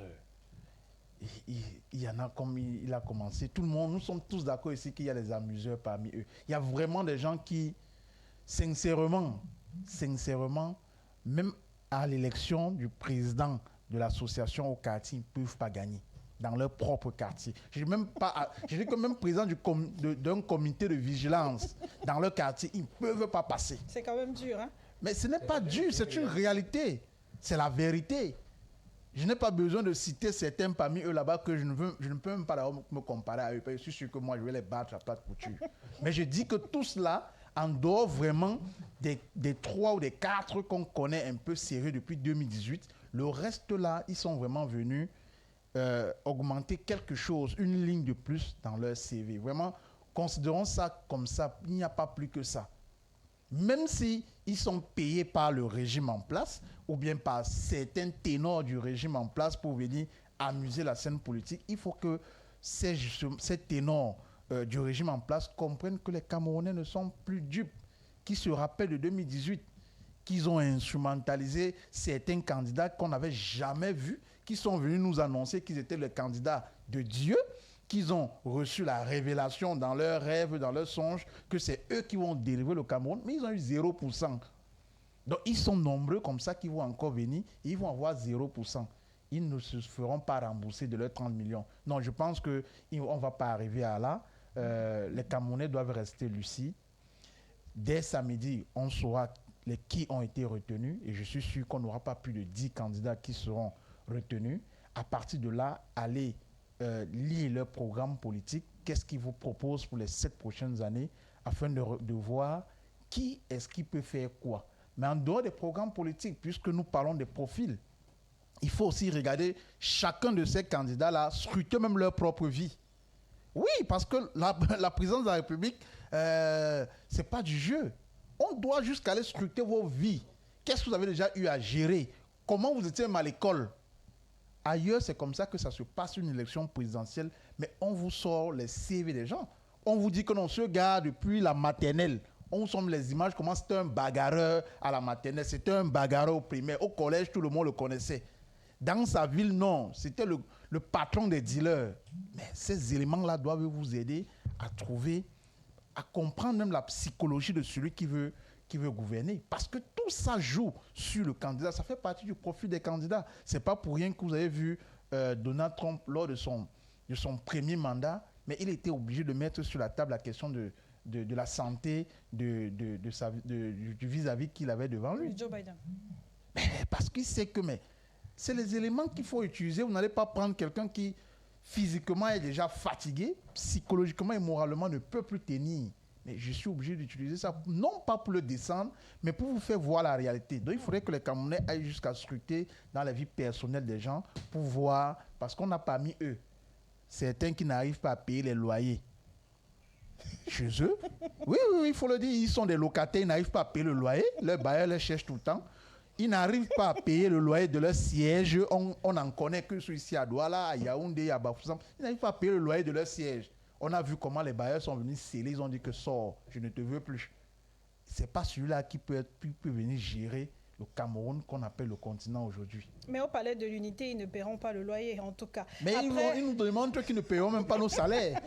On va cotiser nos impôts et taxes, ils ne vont même pas payer les salaires de nos frères qui travaillent là-bas.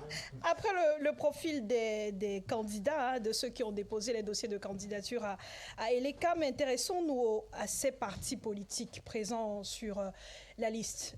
Parmi les partis politiques, il y a le FSNC, il y a l'UNDP, Issa Chiroma Bakari, Bello Bouba Maïgari, les anciens alliés du président du RDPC, du président de la République, Paul Biya, qui sont engagés dans la course à la présidentielle de 2025.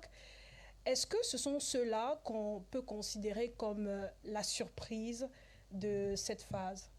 Roland Sapir. Oui, bien évidemment.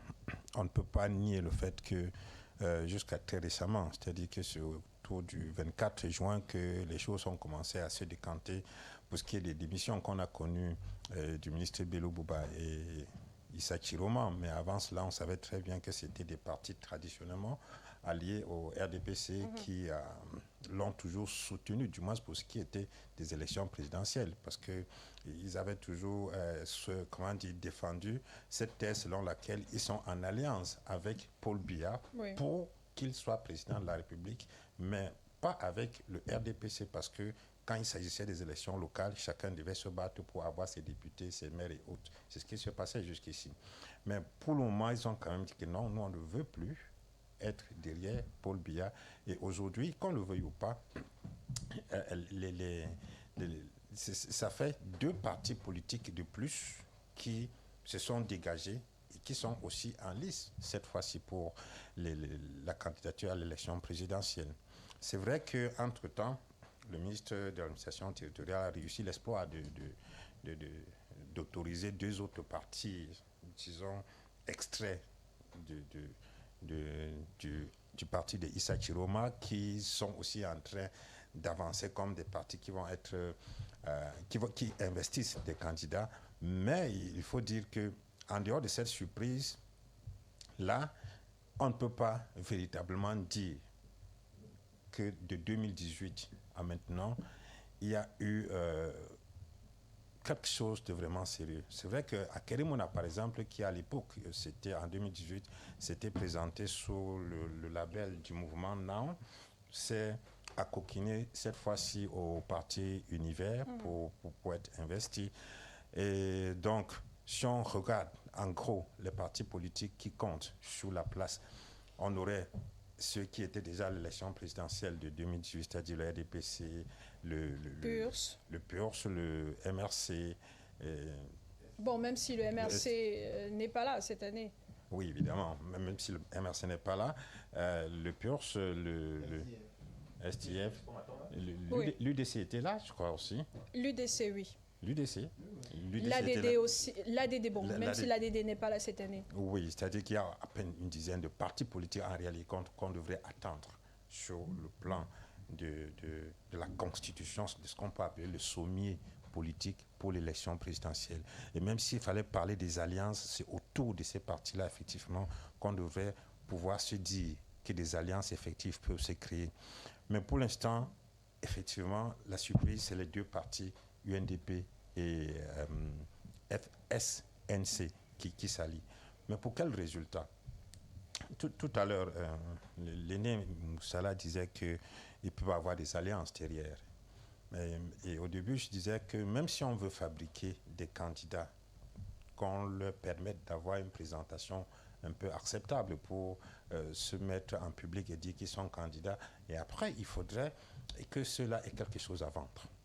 En réalité, quelque chose à donner, parce qu'ils ne peuvent pas aujourd'hui, même si les candidatures étaient retenues, à la fin dit que je désiste pour donner des consignes de vote à telle ou telle personne. À qui est-ce qu'ils vont donner des consignes de vote quand on sait que c'est des personnes qui soient indépendantes, c'est-à-dire qui ne dépendent que d'eux-mêmes, ou qui soient en des partis politiques, comme qui dirait, les militants ne peuvent pas remplir une cabine téléphonique, comme qui disait parfois. Donc en réalité, il faut se dire que cette effervescence qu'on a autour des candidatures, là, c'est davantage de la distraction. J'ai envie de soupçonner une tactique que le pouvoir en place a toujours eue, celle de tout faire pour diluer, pour disperser le minimum de voix qu'il peut avoir.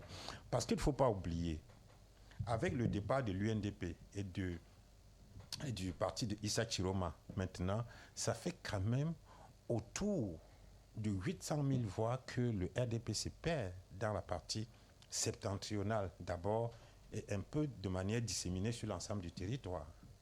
N'oublions pas que quand on regarde les chiffres de manière un peu plus près, le RDPC, enfin le président Paul Biya a été élu. Les voix qui lui ont été attribuées étaient autour de 2 500 000 voix.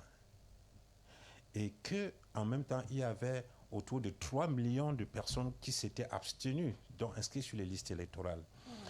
Et sur les 2 500 000 voix que le RDPC avait, que Paul Biya avait, il y avait quand même autour de 40%, disait-on, venant du septentrion, c'est-à-dire apporté par Bello Bouba et Issa Chiroma Bakary, qui tournent autour du million de voix. S'ils sont partis avec ces voix, ça veut dire qu'il lui reste potentiellement, par rapport à 2018, que 1 500 000 voix sur lesquelles il devrait compter. Et à côté de ça, il faudrait qu'il aille chercher parmi les nouveaux inscrits de maintenant. Et il sait très bien que si, par extraordinaire, il a les 1 500 000 plus 500 000 voix de plus, ça lui fera 2 millions. Et sur la liste actuelle, on nous avance un chiffre d'autour de 8 millions. Oui. Donc plus de 2 millions d'inscrits. Ça veut dire qu'il restera 6 millions d'électeurs qui se baladent quelque part là. Et il faut éviter justement que ces 6 millions, de manière groupée, aillent vers quelqu'un. Il faut autant que faire se peut les disséquer, les disséminer pour les éparpiller, pour éviter effectivement que quelqu'un s'en approprie de l'autre côté. C'est pour ça que toute tentative de coalition, toute tentative de mise ensemble pour porter une voix de l'opposition reste assez difficile parce qu'il y a quelqu'un en face qui n'a pas intérêt à ce que cela se fasse. Et pour ce faire, je disais tantôt, tout moyen est bon pour disperser les voix. N'importe quelle voix compte, là où nous sommes en ce moment. C'est pour cela que, dans la même lignée que beaucoup ont demandé depuis le début, les électeurs, il faut qu'ils sachent qu'ils ont plus que jamais le pouvoir entre leurs mains. C'est le moment où ils expriment de manière complète leur souveraineté. La carte d'électeur que chacun a maintenant, c'est son arme à lui. Et il faut regretter pour ceux qui n'ont pas de carte parce qu'ils ne se sont pas inscrits, qui sont en train de rater l'histoire. Ils ne vont pas rentrer dans l'histoire parce qu'ils ne vont pas prendre part à quelque chose d'assez important. Et je peux vous assurer que la recherche de ces voix va être, je veux dire, les gens vont y mettre de l'énergie. Autant pour gagner, autant pour se débrouiller pour que les autres en perdent autant que possible. Vous voyez un peu. Donc, la multitude des candidatures peut participer de cette logique-là, disséminer les voix pour ne pas permettre que les partis d'opposition soient en mesure d'en engranger suffisamment. Et une fois que ce sera fait, il faudra effectivement qu'on aille dans l'arène maintenant. C'est pour ça que, et ça, c'est un militant du RDPC également, un Mouta Mbassa, qui était l'invité de Sacré Matin ce lundi, qui disait clairement que pour regarder les choses froidement, le RDPC a de quoi craindre, a de quoi avoir peur. Et c'est le moment pour l'opposition, je ne sais pas comment elle va se débrouiller, c'est le moment pour elle de saisir la balle au bon et de capitaliser les opportunités, les chances qu'il y a en ce moment pour pouvoir changer la donne. Et parmi les partis politiques qui veulent challenger le RDPC, il y a le Manidem, présent en 2011, absent en 2018, présent probablement cette année, avec comme candidat investi Maurice Kamto. Maurice Kamto qui ne sera donc pas le candidat du MRC, compte tenu de tout ce qu'on connaît. Michel Michaud-Moussala, est-ce que cette candidature, quand même, qui a fait beaucoup réagir la semaine dernière, la candidature de Maurice Kamto sous une nouvelle formation politique, lui garantit forcément le passage, le moment venu, parce qu'il faut bien préciser que toutes ces candidatures-là tous ces dossiers seront filtrés par le Conseil électoral. Claude, je vais dire quelque chose. Tout à l'heure, vous avez énuméré 2 partis qui ont fait défection de l'Alliance. Le FSNC et l'UNDP. Le FSNC de Tiroma et l'UNDP de Belobouba Maïgari. Honnêtement, la lecture politique que je fais de ces défections, elles sont toutes simples. Je le dis sur votre plateau. Je m'attendais à ce que, après la convocation du corps électoral, je me serais attendu à ce que les forces du Nord qui se sont retirées, j'appelle ça les forces du Nord, parce que c'est des partis politiques plus implantés du côté du Nord, disent que voilà, ils viennent avec la volonté du changement parce qu'ils ne se sont plus entendus avec leurs alliés d'hier et venir en appeler à ce que ceux qui ont commencé le combat de candidature, parce que c'est le langage que certains n'utilisent pas, ils en viennent à soutenir parmi ceux dont le combat d'hier était contre eux. Si on était dans la logique de voir ce changement s'opérer. Et c'est pour ça qu'en tant que journaliste, j'ai du recul. On me l'a appris dans les stratégies d'approche. Je fais du recul parce que j'ai peur qu'il y ait encore bien des surprises qui peuvent s'opérer. J'ai dit tantôt qu'il y a des agendas cachés. J'écoute avec beaucoup d'importance ce qu'avance David et Simon-Pierre. Je vois leur engouement à ces jeunes. Nous avions que l'espoir de voir que ces jeunes prennent le relais, parce que pour moi, notre avenir, c'est derrière. Mais quand je vois un peu politiquement la posture de devenir candidat, peut-être que des surprises dont j'en dis, ils peuvent en être à ce que dans le futur, que ces partis arrivent à apporter leur... Mais s'ils sont candidats, c'est ma manière de lire. S'ils se présentent comme ils se sont présentés, ils ont déposé leur candidature. S'ils sont investis et qu'ils vont aux élections, je doute. Le RDPC, ce n'est pas des enfants de cœur. Les cadres politiques du RDPC du Nord, ceux qui sont restés fidèles à Biya, ne sont pas des enfants de cœur, ils sont aussi à la bataille. Il faut qu'on se le dise, afin que l'opposition s'organise mieux. Notre souhait, c'est de voir une opposition mieux s'organiser et mieux organisée sur le plan du rationnel. S'il n'y a pas du rationnel, il ne faut pas croire au miracle. Et moi, je le dis sur votre plateau, parce que ici, on ne définit pas. Moi, la candidature de Maurice Kamto, elle devrait être investie à travers le Manidem. Mais je fais tout simplement un constat. Si je m'appelle Moussala, à moins de 3 semaines d'un événement, on me colle le nom de Tchapi.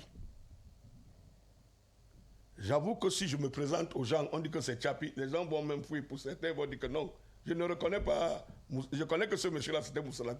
Ça peut jouer un peu à diminuer l'audience du parti que Kamto porte depuis Mathusalem. C'est à ça que j'ai peur. Même si, sur le plan communicationnel, sur le plan médiatique, on arrive à faire passer le message que tellement le Manidem, c'est Kamto. J'ai peur que, par connaissance psychique des gens, il peut leur arriver de se tromper sur l'identité, parce que ça a changé. Se tromper comment quand le MRC n'a pas déposé sa candidature, n'a pas investi de candidat? Mais c'est de se ça tromper comment quand leur leader, quand le leader justement de ces militants et sympathisants du MRC est désormais au Manidem? Mais c'est ça qui fait ma crainte. Et c'est pour ça que j'affiche le recul. Je dis tout simplement que si Kamto était allé avec le MRC, le débat ne se ferait pas. Son engouement, l'adhésion de ses militants. J'ai peur tout simplement que certains militants ne se retrouvent pas, même si c'est Kamto. Parce qu'une élection présidentielle, c'est un individu face à son peuple. Il peut venir, si cela s'était fait peut-être il y a 2 mois, 3 mois, j'ai l'impression qu'il aurait pu capitaliser les approches communicationnelles. Je me dis que c'est très bref, c'est très juste pour qu'on en arrive à implémenter dans l'esprit de ces militants que Manidem, c'est toujours le MRC, même si on a des missions stratégiques, hein, et qu'on sache que c'est la même personne. C'est à ça que je m'attarde. Ce n'est pas parce que sa candidature, elle est importante.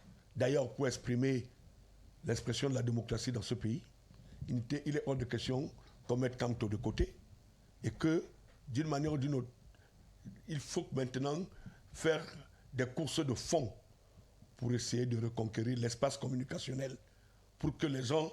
Parce que quand on parle des non-nèmes, je le dis en toute honnêteté, que le Manidem, c'est un non-nème, même s'il a eu un conseiller municipal du côté du Mungo. Mais, si on parle du Manidem aujourd'hui, au Cameroun, c'est parce qu'effectivement, Kamto démissionne du MRC et va dans le Manidem. Mais sur le plan de la connaissance nationale et internationale, vous n'allez jamais croiser le Manidem au nord. On ne connaît pas le Manidem du côté du nord, on connaît le MRC. Parce que depuis 5 ans, Kamto s'est arrangé à faire à ce que dans des départements, dans les arrondissements, dans tout le Cameroun, qu'il essaie d'implanter son parti politique. Et ça, moi je fais une lecture froide. Je dis tout simplement que d'une manière ou d'une autre, l'aisance politique qui peut s'opérer, je m'attendais à ce que les alliances des uns et des autres, peut-être elles finiront par se faire, parce qu'il me souvient que Maître Akere Mouna avait désisté en faveur de Maurice Kamto à son temps.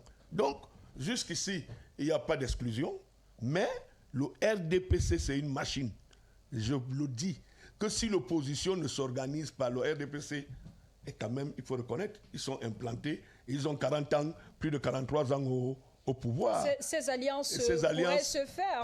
On va observer quand même. On n'est pas encore au jour du scrutin. Non, il y a encore, je dis et je le redis, en matière de stratégie politique, elle devrait commencer à s'opérer maintenant pour qu'on voie qu'on ait une espèce de lisibilité. Ce n'est pas se cafouiller dans une espèce d'attitude de tout va vite ou bien de chacun pour soi, Dieu pour soi pour l'instant, qui concourt à consolider ce que l'opposition devait avoir comme but à atteindre.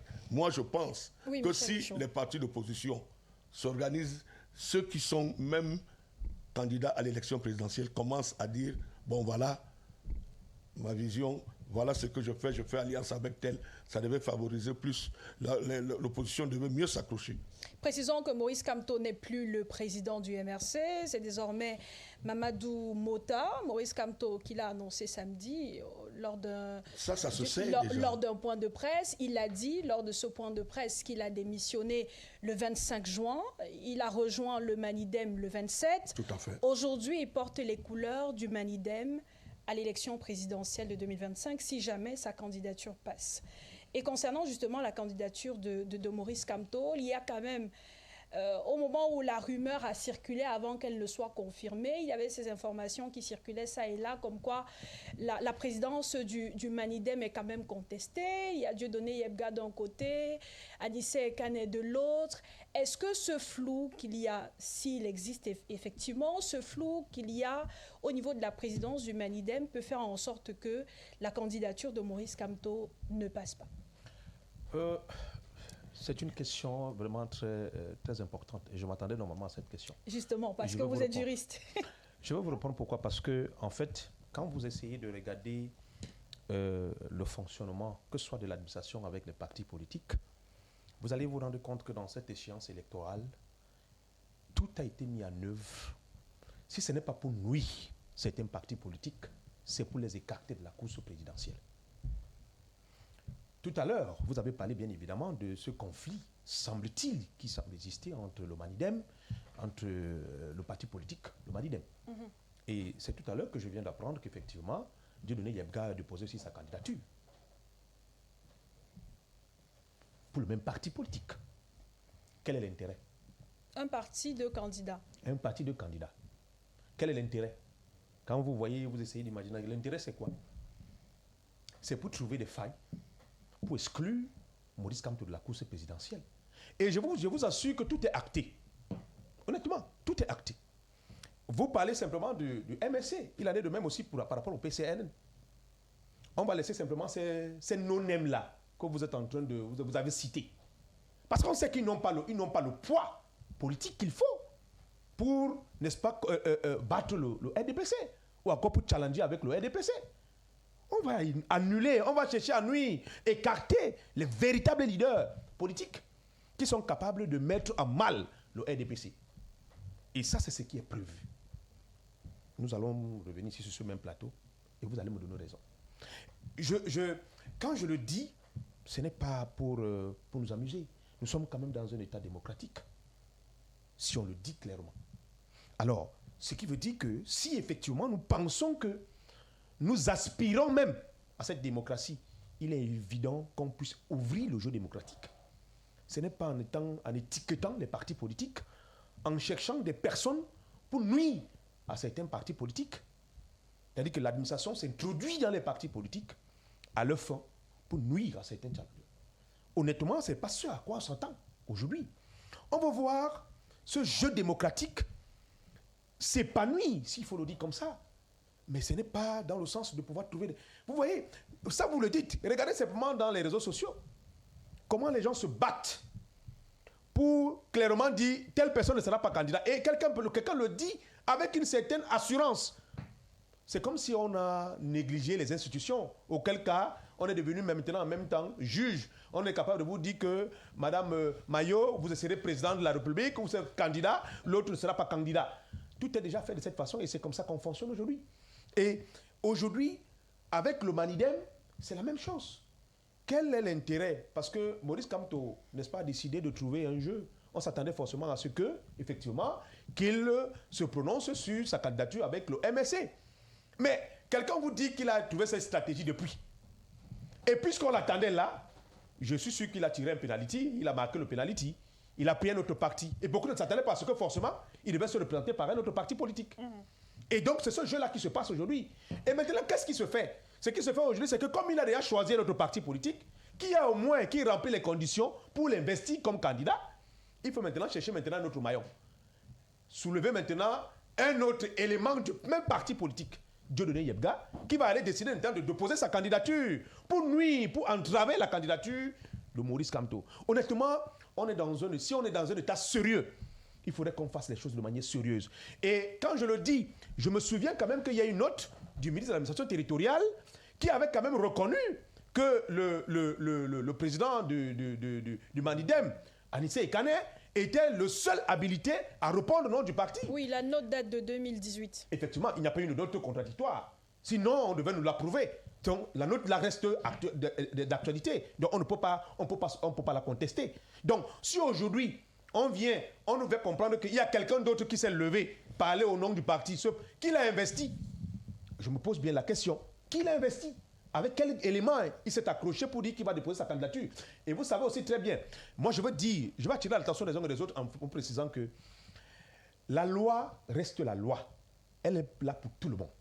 Ça veut dire quoi? Ça veut dire que s'il faut traiter les partis politiques avec justice, il faut aussi s'attarder de la même manière avec le RDPC. Parce que vous savez aussi que le RDPC a 2 candidats. Oui. Il y a même 3. Si je ne me trompe pas. Ça veut dire que si aujourd'hui on essaye si on va entrer dans le contentieux électoral, il faut qu'on s'attarde aussi sur le problème du RDPC et non de s'attarder sur les autres partis politiques parce qu'on se rend compte que tous ces partis politiques, même ceux qui sont très visibles qui sont mises en scène, le MSC, en beau encore le Manidem, comme on peut le dire, le PCN, le RDPC, tous sont dans les conflits. Il y a même l'UPC aussi. Il y a même l'UPC. Tous sont dans les conflits. Et donc, par conséquent, il faudrait qu'on applique la loi.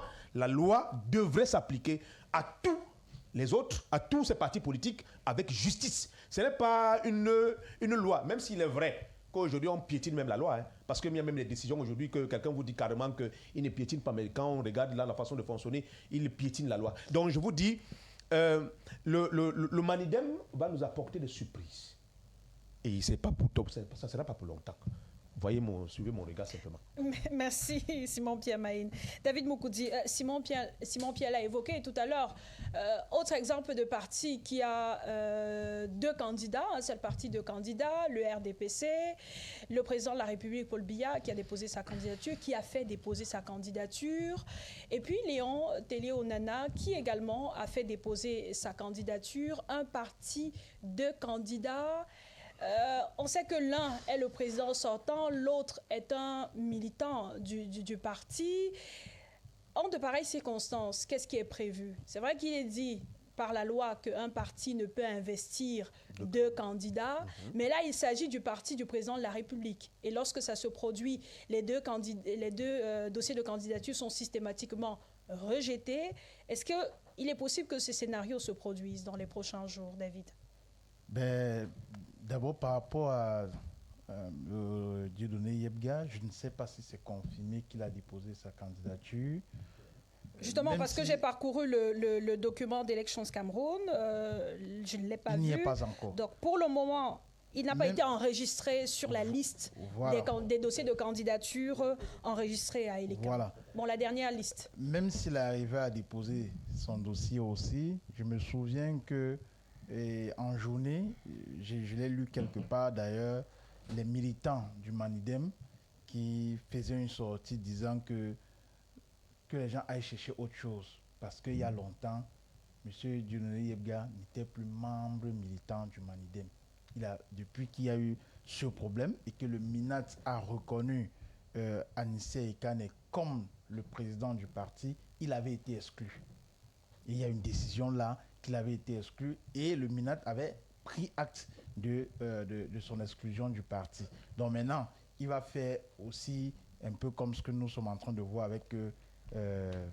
avec Léon, qui effectivement, il n'a pas reçu l'investiture de qui que ce soit dans son parti. Il s'est levé de lui-même au nom de son parti. Il allait déposer sa candidature.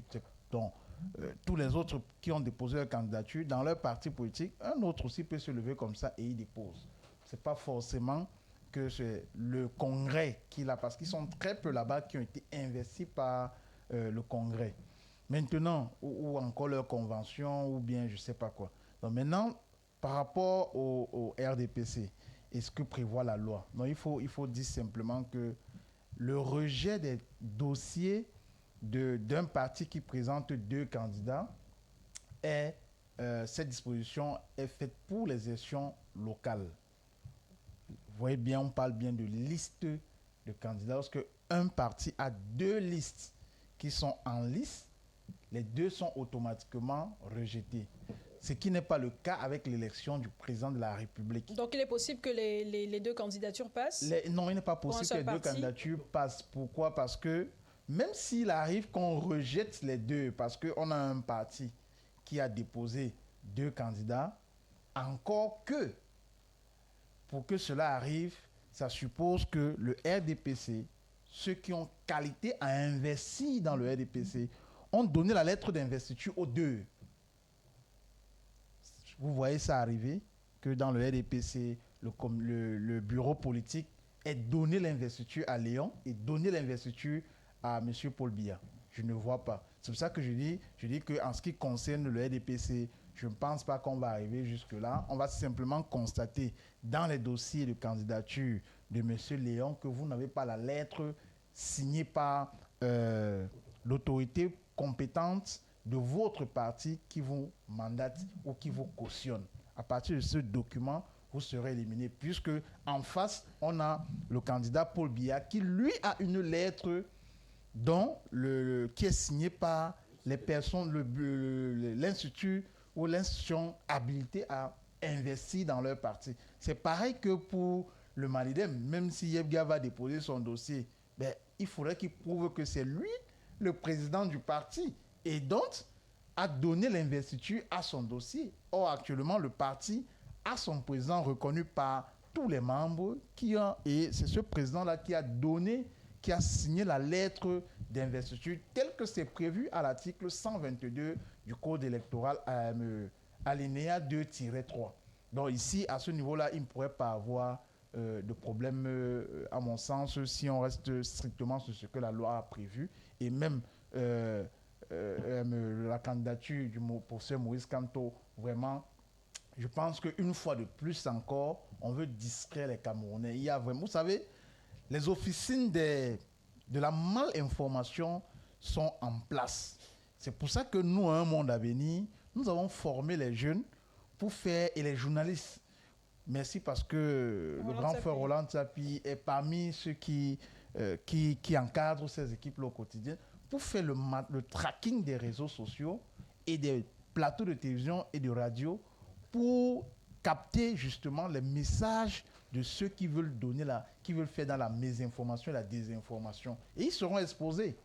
Ils seront exposés parce que nous sommes à un moment très crucial de notre pays où on ne devrait pas jouer avec la nation. Et ce serait dommage de voir certains types de personnes s'amuser ou se lancer à ce genre de jeu pour avancer des informations qui ne tiennent pas. Mais ça aussi, ça arrive parce que de l'autre côté, des fois, ça tombe dans un contexte où les Camerounais ne sont pas très intéressés à lire qu'est-ce que prévoit le code électoral, qu'est-ce que prévoit la Constitution, qu'est-ce que prévoit telle ou telle autre loi. Et du coup, il suffit que quelqu'un vienne sur un plateau, dise qu'il est professeur, dise qu'il est avocat, dise qu'il est juriste, dise qu'il est docteur, et fasse une analyse parfois avec des expressions et des mots français et anglais qui bluffent. Les gens trouvent que non, il a très bien parlé. Non, il faut aller lire les instruments, il faut aller lire les textes pour comprendre si telle ou telle analyse est vraie ou c'est faux. Et je vous dis, à l'heure actuelle, à l'état actuel de notre code électoral, de la Constitution et même de la loi des partis politiques, il n'y a aucune raison que, si Yebga, il arrive qu'il dépose son dossier à 23h, je ne sais combien, que cela ait une incidence sur la candidature du professeur Maurice Kamto. Pareil que pour le jeune Léon, qui, je pense que la bataille qu'il a commencé à mener a tout son sens, mais arrivé à cette étape, je ne suis pas sûr, je ne pense pas que cela puisse prospérer, d'autant plus que l'organe qui est responsable de leur parti d'investir, parce qu'actuellement le Conseil constitutionnel ne va pas se prononcer si vous avez tenu votre conseil ou pas, votre congrès ou pas, si le président en exercice est légitime ou pas. Il va simplement se limiter à ce que, ok, même si ce n'est plus lui le président de votre parti, est-ce qu'il a été cautionné par votre parti et investi par votre parti comme votre candidat? Oui. Non, ça limite à là. C'est ce que la loi dit. La loi ne dit pas qu'il faut absolument être président de ce parti pour être investi. Est-ce que cela peut s'appliquer pour le cas UPC? C'est vrai que pour le moment, on n'a que Abdourahmane Amadou Baba qui a déposé sa candidature. Lui est investi par Habiba Issa, mais on sait qu'au sein de l'UPC, il y a beaucoup de factions. On a Yam Timba qui a annoncé sa candidature. Pour le moment, il n'a pas déposé son dossier. Mais si jamais il arrive qu'il dépose son dossier, est-ce que soit l'un sera rejeté, soit les deux passeront? David. Peut-être avant que Roland ne réponde, mais je crois que pour le cas de l'UPC, à ma connaissance, il y a un petit souci. En fait, il y a une petite différence. À ma connaissance, je pense que nous avons plusieurs factions de l'UPC qui ont toutes reçu des documents légaux. Si je ne me trompe pas. Même si c'est Roland va revenir sur ça. Oui, mais il se trouve que chacun de ces fractions-là, a un document légal qui reconnaît son existence. Donc, à partir de là, effectivement, chacun d'eux pourra déposer. Mais si ce n'est pas le cas et qu'on a un seul acte de naissance, comme on le dit pour les partis politiques, il y a un seul acte de naissance pour l'UPC, il est clair qu'on va regarder celui qui a l'acte de naissance, qui porte l'acte de naissance reconnu au niveau des institutions par l'administration, c'est lui qui sera habilité à mandater ou à investir un candidat. S'il a eu maintenant qu'il a investi 2 candidats, à mon sens, je pense que c'est là-bas qu'il y aura un souci. Il y a même une faction de l'UPC qui soutient le RDPC, celle de l'honorable Bapoli Pot. Oui, Roland Sapin. Justement, je voudrais dire que l'UPC est presque dans le même cas que le PCRN. C'est-à-dire quoi? Que l'UPC, depuis que le MINAT avait pris cette note pour indiquer que c'est Bapoli Pot qui est le secrétaire général, ou bien celui qui peut parler au nom du parti, effectivement, l'autre faction avait été en justice et avait eu gain de cause. OK? Ça veut dire que la faction de Mme Abiba a la note de justice qui les conforte comme elle, porte-parole du parti. Je ne sais pas si c'est présidente ou secrétaire général, parce que généralement, c'est les titres là, c'est un peu compliqué, mais il y a, de toute façon, ils ont eu gain de cause en justice. Pareil pour ce qui est en train de se passer au PCRN, où il y a une lettre du MINAT qui dit que c'est... Non, Robert Kona. Et que c'est Robert Kona qui est le président du parti, alors que Cabral Libi a eu gain de cause en justice. Maintenant, ce qui se passe au niveau de l'ECAM, c'est que au moment des investitures comme ça, l'ECAM demande au ministère de l'administration territoriale la liste des partis politiques habilités à investir des candidats, qu'il les lui donne avec, bien entendu, les dirigeants. Ce qui veut dire qu'à ce moment, en principe, l'ECAM doit avoir une liste de partis politiques avec leurs dirigeants, parmi lesquels l'UPC et son dirigeant, Bapoli Pot. Vous comprenez? Sur cette base, l'ECAM pourrait s'en tenir à ce que le MINAT lui a donné et tenir compte plutôt de l'investiture de Bapoli Pot, qu'il n'y a pas, puisque Bapoli Pot justement est de la façon qui soutient le RDPC. Et considérer que si quelqu'un se présente comme étant mandaté par l'UPC et n'a pas la signature de Bapoli Pot, tout simplement rejeté. Même comme ceux-là vont présenter une décision de justice. Mais est-ce que l'ECAM sera là pour juger entre la fiabilité de la note administrative, de la note du ministre ou bien de la décision de justice? Je ne pense pas. Puisqu'il va s'appuyer sur la liste que lui et l'ECAM a transmise par le MINAT. C'est un peu la même chose pour... Oui. Cette vérification-là va se faire au niveau du Conseil constitutionnel. Oui, ça c'est lui qui va vérifier entre la note... Donc après rejet. Oui. Justement. Puisque c'est justement lui qui publie la liste. Et s'il y a contestation, ou bien s'il y a lieu de faire cette vérification, qu'un camp de l'UPC apporte la décision de justice, l'autre apporte la lettre de l'ECAM, le Conseil constitutionnel étant l'institution la mieux aguerrie pour clarifier les questions de juridisme ou de droit, je crois qu'elle sera... Effectivement, mais sauf que là, on est déjà en contentieux. Là, on est déjà en contentieux. On est déjà en contentieux, mais déjà en instance, c'est-à-dire devant l'ECAM, il va s'en tenir à la liste que le MINAT lui a donnée. Maintenant, quand il va rejeter certains pour les causes qu'on dit là, ceux-là vont rester devant le Conseil constitutionnel qui va maintenant dire que, OK, apportez les éléments qui vous font penser que vous êtes non, parce que fondé... ne peut pas rejeter une liste. Il ne peut pas rejeter un dossier de candidature. Comme il prend là, non, David, là vous vous trompez. L'ECAM examine. Et c'est dans cette examination-là, justement, qu'il vérifie que tout est en ordre. Et après examination, il publie dans les 10 jours, vérifie encore dans la loi, dans les 10 jours, la liste des candidats. Et maintenant, les candidats ont 3 jours pour Esther en justice. Et c'est là où devient le problème du contentieux se pose. C'est là où maintenant la Cour constitutionnelle... Tout à fait. C'est-à-dire qu'après les 10 jours... Une liste est publiée. Si quelqu'un estime qu'il a été lésé, c'est à ce moment-là qu'il va devant le Conseil constitutionnel, qui lui également a 10 jours pour trancher et que la liste définitive soit publiée. Définitive, c'est-à-dire la liste sortie du Conseil constitutionnel, elle soit publiée 20 jours, 60 jours avant le jour du scrutin. Complètement. Donc, j'étais en train de dire que pour le cas d'espèce, c'est même un abus de langage de dire qu'un parti politique a investi 2 candidats. On peut dire qu'il y a plusieurs candidats qui se sont présentés au nom d'un parti politique. Parce que le parti politique, effectivement, ne peut investir qu'un seul candidat. Vous avez retrouvé l'article 125. Il dit quoi? Qui dit? Évidemment, qui prévoit que le Conseil électoral peut accepter ou déclarer irrecevable une candidature. Oui, c'est ce qu'on disait. Voilà. Tout à fait. Donc, c'est au contentieux que ces débats vont se mener. Ouais. Et les CAM pourraient, ou plutôt devraient, sur la base d'une liste des partis politiques que lui a apporté le MINAT pour déjà trancher le problème des candidats investis par des partis politiques avant d'examiner plus en profondeur les candidatures indépendantes, soit investies personnellement ou bien par un parti politique, mais toujours comme sous les critères d'un candidat indépendant. Voilà comment ça devra se passer. Et forcément, il y aura le contentieux là-dessus. Mais il faut déjà que les téléspectateurs comprennent très bien que c'est un abus de langage que de dire qu'un parti politique a investi 2 candidats.